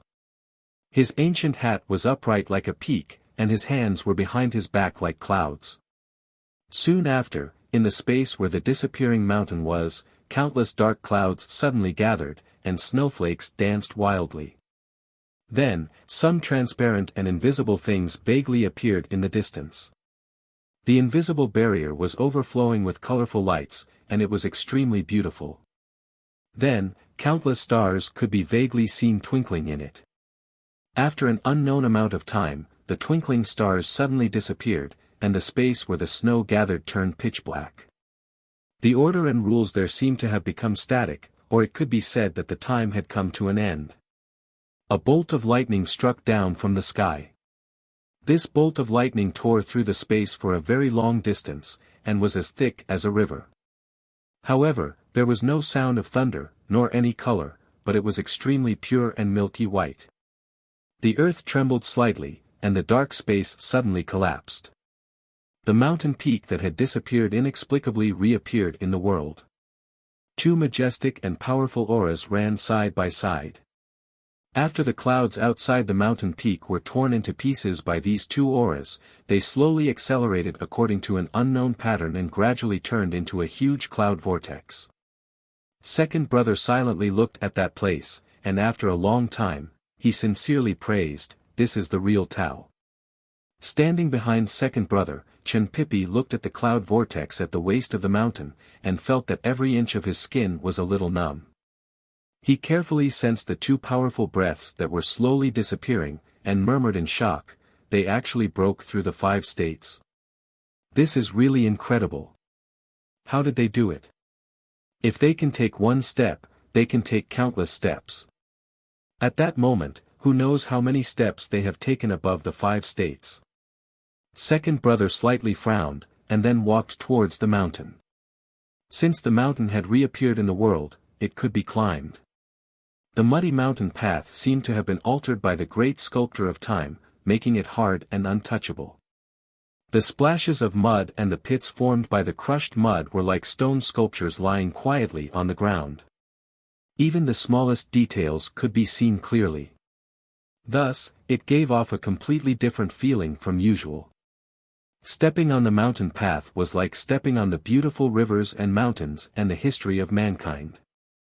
Since the mountain was still there, the top and the cliff were naturally still there, but it seemed to be reorganized by some kind of power, and became a new existence. The cliff stones were broken into white powder, and it was as fine as the beach of the South Sea. Only a poplar tree was intact, and stood there alone. It should have grown in the cold peak of the cold plain, but now it appeared on the beach of the sea. So it was ridiculous. She was kneeling on the edge of the cliff, and was constantly putting the remaining ashes on the ground into 2 urns beside her. Her little hands were very carefully, and her slender fingers were gently digging the cracks on the ground. She gently scraped the edges of her palms, and then she held the urns carefully. She pursed her lips, but did not cry.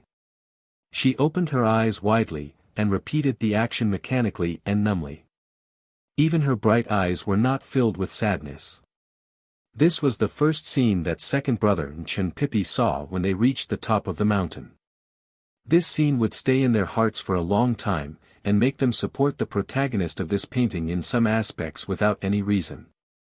Walking to the edge of the cliff, second brother looked at the floating clouds in front of him, and reached out his hand to feel the 2 auras that were about to completely disappear. He glanced at the little handmaiden whose skirt was hanging on the ground, and said, "Let them stay here. This is my teacher." Sang Sang shook her head and said, pointing to the new urns. She pointed to the old urns and said, "This is young master's teacher." Then she lowered her head and said, "Young master must want to know what my teacher looks like, and he must want to see his teacher again. So I have to bring them back to young master, and I can't let them be blown away by the wind."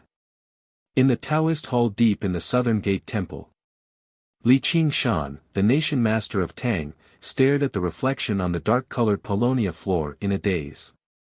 He did not notice how pale and haggard his face was, because at this time there was only that wretched and ridiculous face in his eyes. He knew that he would never see that face again. Although he sometimes felt helpless and even a little tired of that face in the past years, he still fell into great sorrow at this time. Was it because of his senior brother's slutty behavior, or because he was always like a child in front of him? Li Qingshan looked at the reflection on the floor and smiled bitterly. People only knew that he was the nation master of Haotian South School Temple, but few people knew about his senior brother. However, it was his senior brother who helped him block Lu Bai's sword. Now that the great divine priest of light came to Chang'an, it was still his senior brother who stood in front of him. "Master, drink the medicine." He Mingqi raised the medicine tray over his head. He knew that his master was very sad at this time, but as a disciple, he had to protect his master's health, especially at such a sad moment. Put it down. Li Qingshan restrained his pain and said in a slightly hoarse voice, I'll drink it later. He Ming-Chi put down the medicine tray and silently withdrew from the Daoist hall. Outside the doorway, he picked up the yellow paper umbrella and tucked it under his armpit. After a few steps, he was surrounded by the Daoist priests and nuns in the snowy garden. The death of Master Yen Sei might not cause a ripple among the people, because not many people knew his name. However, these Taoist priests of the southern school were different. Their faces were full of sadness and anger. A Taoist nun asked in a trembling voice, how could that person hide in Chang'an for so long? It was still snowing outside the courtyard of the military ministry. The sky was gloomy as if Haotian was angry. The atmosphere in the room was depressed like the gloomy sky. The generals' faces were full of anger and shame. How could that person hide in Chang'an for so long? The one who asked in a low voice was Defender General of the State Su Shi of the Tang Empire. After receiving the secret order from His Majesty, he returned to Chang'an at an unimaginable speed. However, when he entered the city gate at noon, he heard the shocking news. Among the military generals who had the qualifications to cooperate with Master Yen Sei, now he was the only one left in the whole world, the first person in the military of the empire. So this news made him angry and more painful. Defender General Su Shi's face was so gloomy that it seemed to drip water. He looked at the crowd and said in a cold voice, just this morning, one of the pillars of the Tang Empire fell. I don't care who the enemy is. I only know that His Majesty gave you dozens of days, but you failed to find and kill him. The generals in the room lowered their heads. Some wanted to refute that it should be the negligence of the Imperial Center administration. However, facing the angry face of Defender General of the State Su Shi and the strong sense of honor deep in their hearts as soldiers of the Tang Empire, they didn't say anything. Don't try to shirk the responsibility, unless you forget your identity. You are soldiers. The land under your feet is the capital of the Tang Empire, Chang'an. Therefore, you have the obligation to ensure the safety here. Instead of letting a person old enough to be your grandfather take the risk to fight. He looked at Defender General of Huaihua and said sternly, why didn't you take the initiative to attack at that time? Defender General of Huaihua stood up, lowered his head and said shamefully, His Majesty strictly ordered to ensure the safety of the residents of Chang'an. If we used the armored black cavalry, it would be too shocking. Moreover, the opponent was too strong. Su Shi slightly narrowed his eyes and suddenly shouted angrily, Is the great divine priest of West Hill so great? You are scared out of your wits, so you can only hide like mice and watch coldly like onlookers. When have the Tang Empire's soldiers been so timid?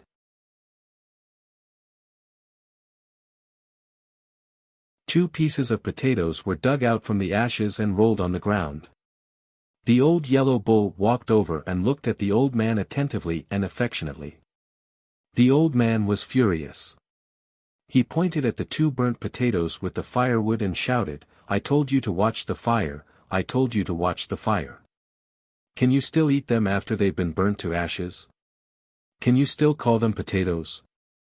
In the far north, in the Tianqi Mountains deep in the wilderness. In the front gate of the Devil's Doctrine, which had been forgotten for many years. Ning Ke woke up, but he could not remember what had happened. He looked around the dark room blankly and found that the hill made of white skeletons had collapsed into rubble. There were only two iron chains left where the old monk was, and the front end of the chains was a pile of ashes. Then he remembered everything and his body suddenly relaxed. However, looking at the pile of ashes, he did not know why there was an inexplicable sadness in his heart. Thank you. I will continue to work hard to write the story. Please continue to support me. Thank you. To be continued. If you like this work, please come to Chidian.com to vote for me. Your support is my biggest motivation.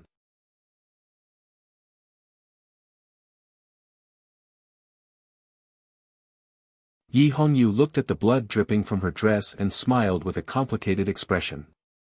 Then, she gave up on her anger and leaned against the wall tiredly. Both her movements and her expression were so weak. Among the three of them, she had suffered the most serious injury. First, her sense of perception had been directly shattered. Then, Master Lotus had used the Tao Tai demonic skill twice. Finally, she had forcefully lowered her state in exchange for a stunning blow. She was no longer as powerful and proud as she was in the snow-capped peak. However, when she looked at Ning Ke who was walking towards her, there was no other emotion in her eyes. There was no anger, no begging, no despair, no sadness. Even the contempt and self-mockery at the beginning had all disappeared. There was only calmness. Ning Ke stood in front of her with his padao and looked at her eyes silently and attentively. There was no such thing as not taking advantage of someone when they were in a precarious situation in his dictionary. He would do anything to ensure that they could survive and live a better life. Therefore, he believed that if he did not take action when the enemy was in danger, he would definitely be punished by heaven. This girl who was leaning against the wall and looked so weak that she seemed like she could die at any moment was not an ordinary girl. She was the most powerful Tao addict among the younger generation of Haotian Taoism and his enemy. How could he forget the scene outside the front gate of the Devil's Doctrine when he used the primordial 13 arrows and the divine talisman that his teacher had left for him but still could not defeat her? Instead, he was beaten like a dog by her. If he did not kill Yi Hongyu now, would she not kill him after she recovered her state? Strangely, Ning Ke did not pick up the padao and directly pierce through her chest. Instead, he looked at her silently for a long time. He looked at the two tragic and terrifying wounds on her shoulders and arms. He thought about how the missing flesh and blood had already been swallowed by the old monk and then turned into a part of the pile of ashes. The sharp tip of the slender and long padao pierced into the cracks of the stone slabs like a spider web. If it was in the past, I would definitely kill you. Ning Ke looked at her and said seriously.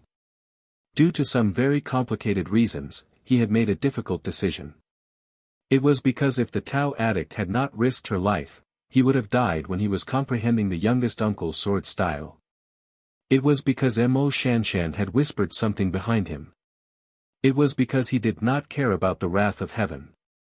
It was because he finally confirmed that she had fainted at the last stage of the battle and did not hear the conversation about joining the devil between him and Lotus. Since we have fought side by side, I think at least in the front gate of the Devil's Doctrine, we are comrades.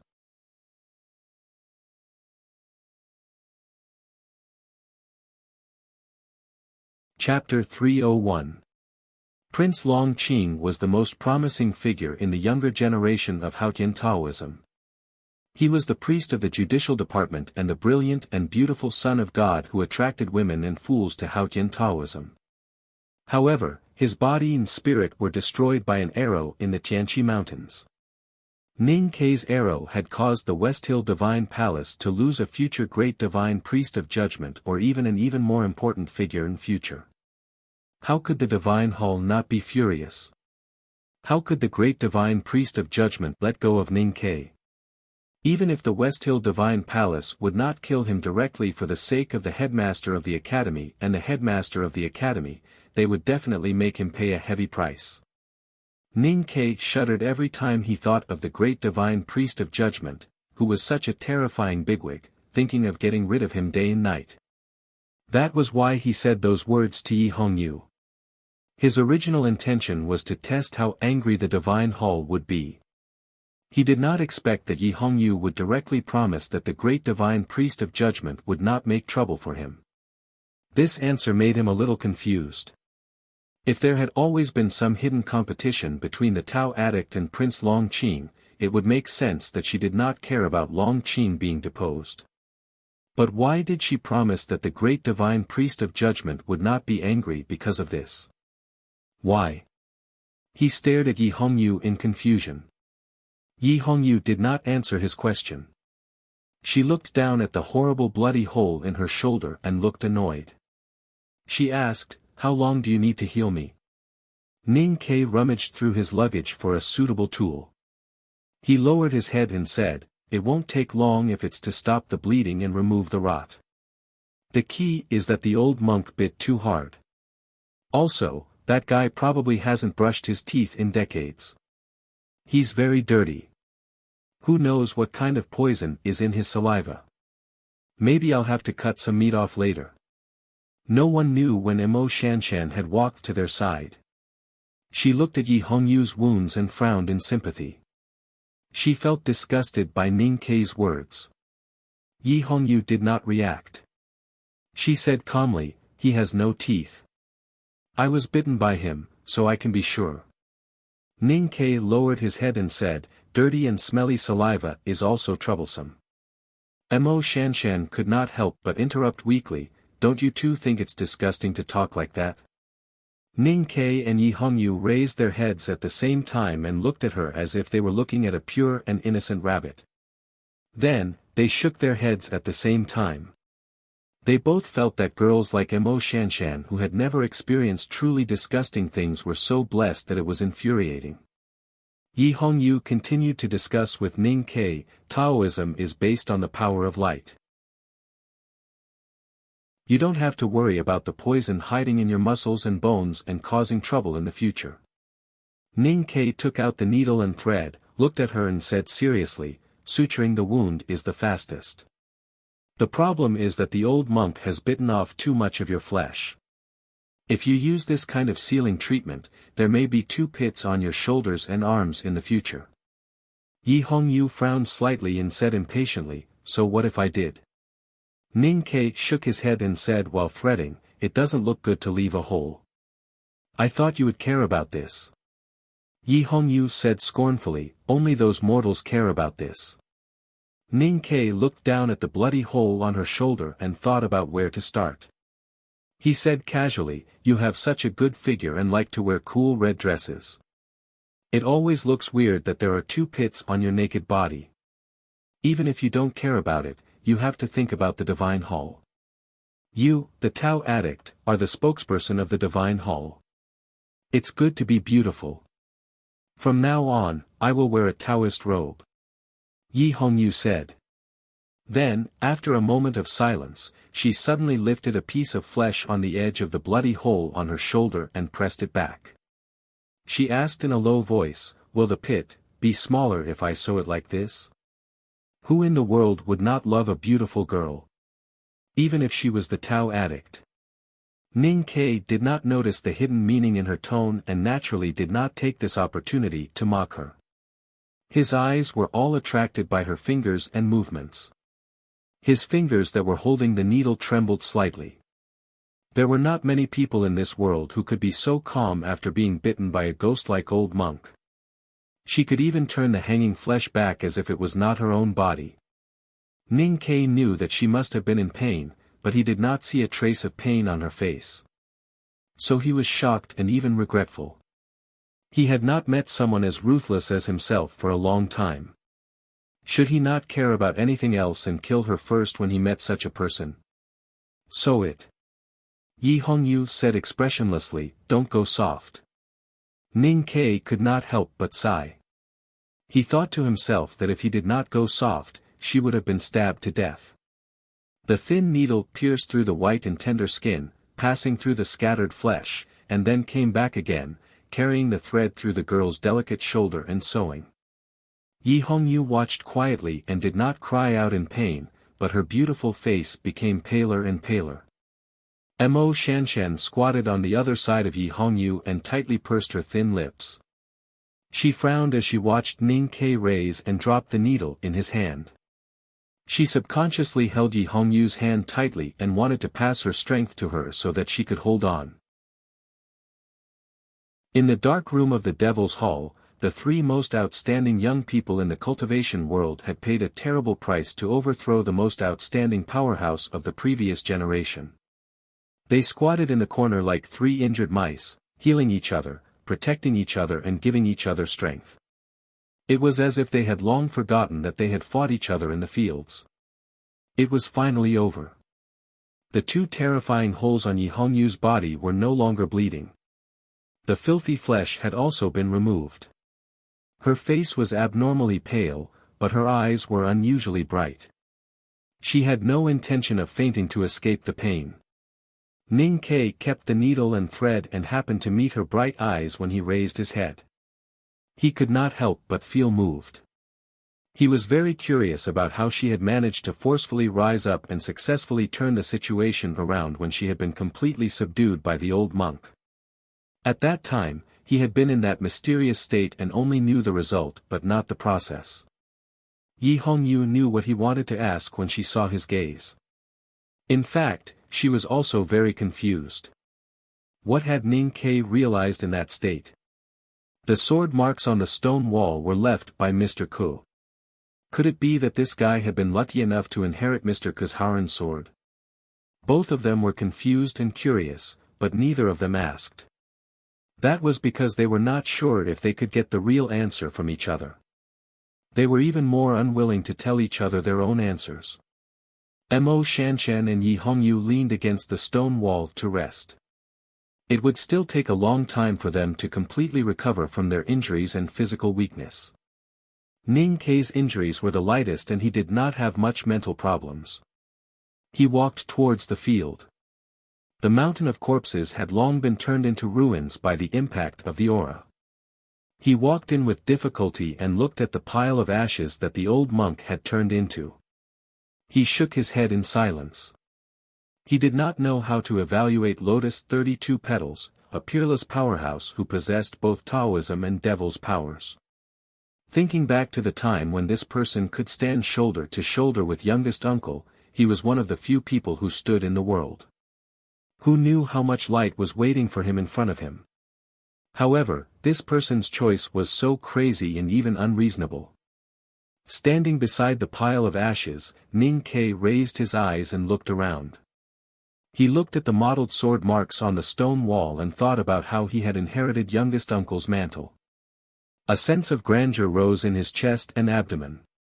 He wanted to expel the inexplicable feelings that he had after joining the devil and the death of Lotus had brought to him. At this moment, the inexplicable sadness that he had felt when he had just woken up surged into his body again. More importantly, she had finally bravely said those words to Ning Kai before the shadow of death. Even though both she and Ning Kai had forgotten about that moment, in fact, she was the one who was the most satisfied among the three. The following is a separate chapter. To be continued. If you like this work, please come to Chidian.com to vote for me. Your support is my greatest motivation.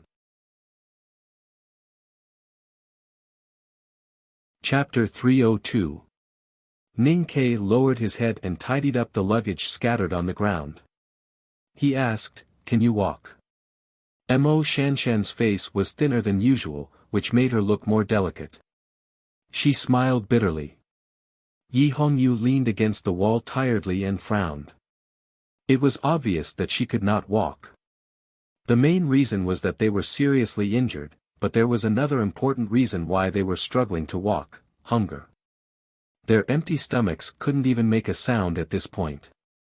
Ning Kai sighed and said, "Why are we so hungry? How many days have we been unconscious?" Mo Shanshan shook her head and said, "I don't know." Ning Kai's palm landed on his abdomen and pressed down gently. He paused for a moment and said, "4 days." Mo Shanshan squinted her eyes to see him more clearly. She asked in confusion, "You know that already?" Yi Hongyu, who had been silent all this while, suddenly interrupted and asked, "Are you always hungry?"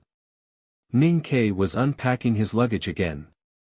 When he heard her question, he replied casually, "I may not be as good as you and many others in terms of state, but no one in this world has more experience of enduring hunger than me." Yi Hongyu said scornfully, "I don't know where your disgusting self-confidence comes from. You actually dare to talk about starvation. That is because you have not experienced a childhood like mine." Ning Kai was furious to be questioned by a Haotian Taoism girl who had grown up in luxury. He scolded her, "How would a woman like you know what it was like during the drought?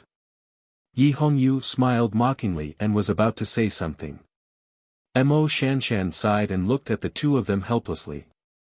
She said, "Is this worth fighting over?"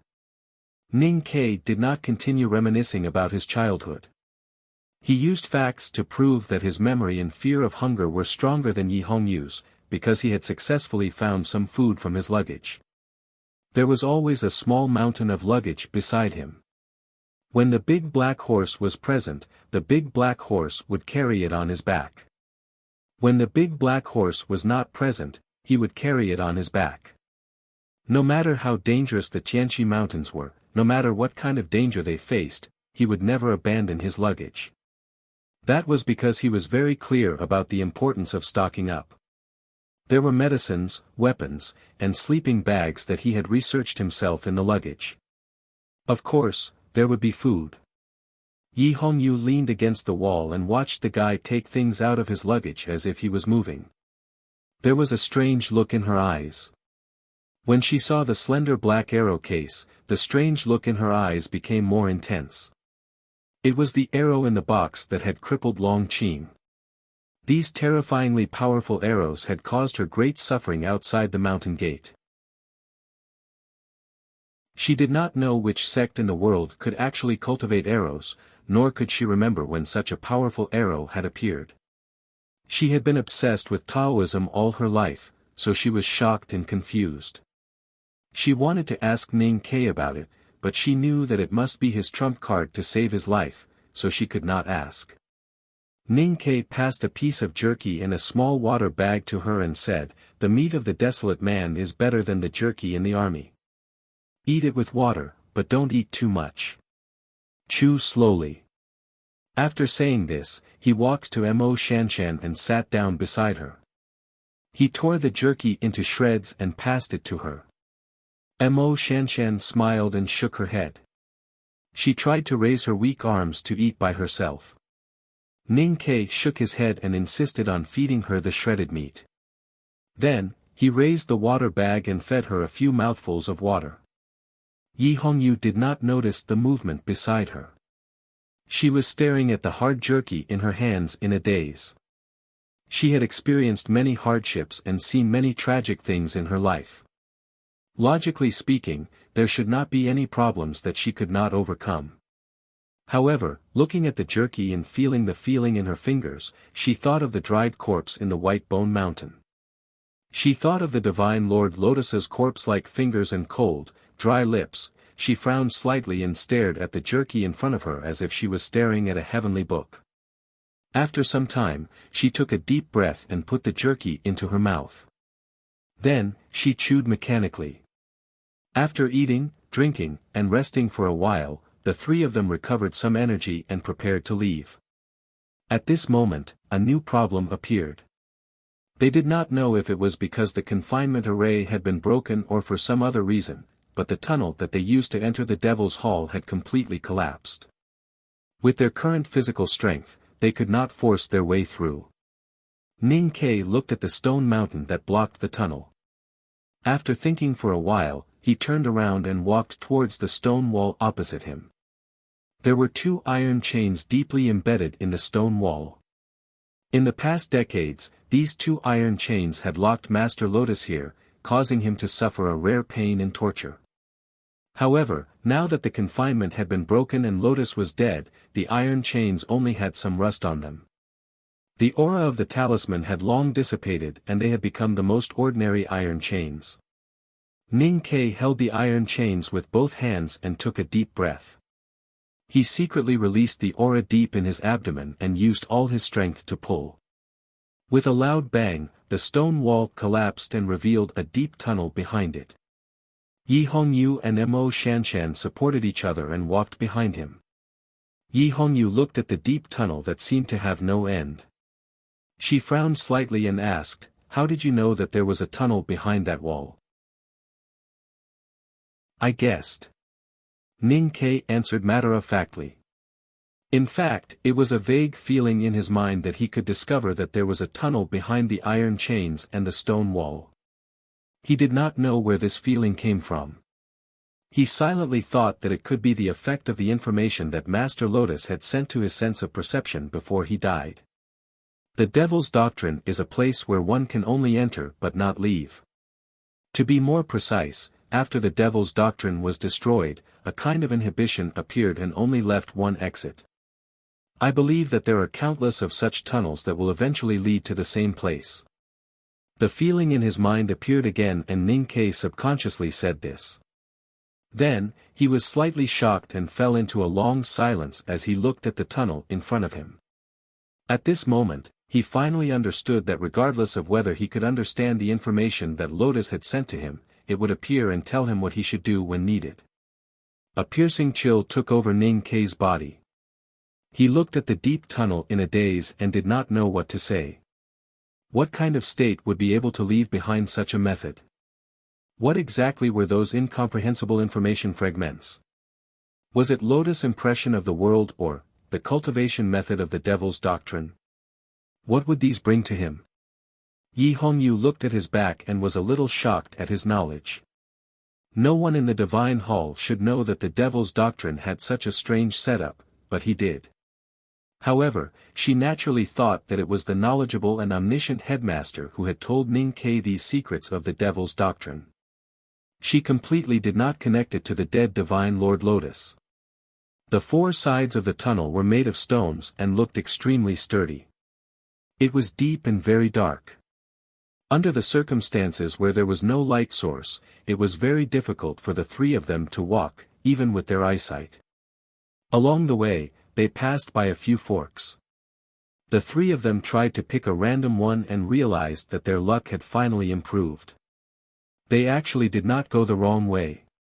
Standing in front of the cliff outside the tunnel, Ninkei smiled bitterly as he looked at the bottomless fog beneath his feet. He thought to himself that this was not luck at all. It was obvious that there was an old ghost who loved to eat humans in the dark that was giving him directions. The fog was very deep and they did not know what was below them. Judging from the distance that they had walked in the tunnel, the three of them should still be in the Tianqi Mountains. Ninkei tied the heavy luggage on his body tighter and pointed to a tripwire that seemed to be in disrepair at the edge of the cliff. He said, "If you are not afraid, then we should go up." After the long tunnel, there was a long noose. I really wanted to write an entire chapter about the scene on the ropeway, to watch the scenery and talk about the past. This is what one should do in their youth. This is the time worth remembering before people fight in the future, just like Yen Sei and Guangming. However, people said that it was too long, so I could only hold back my tears and not write it. I have something to do in the afternoon. The next chapter will probably be at night. To be continued. If you like this work, please come to Chidian.com to vote for me. Your support is my biggest motivation. You're tuning in to the Han Li's Wuxia Chronicles YouTube channel. We're so grateful for your support and don't forget to subscribe to join us on this incredible journey through captivating stories. Your generosity through donations truly makes a world of difference, as it's the primary source of revenue that allows me to expand and enhance this channel for you. Thank you from the bottom of my heart for being a part of this adventure.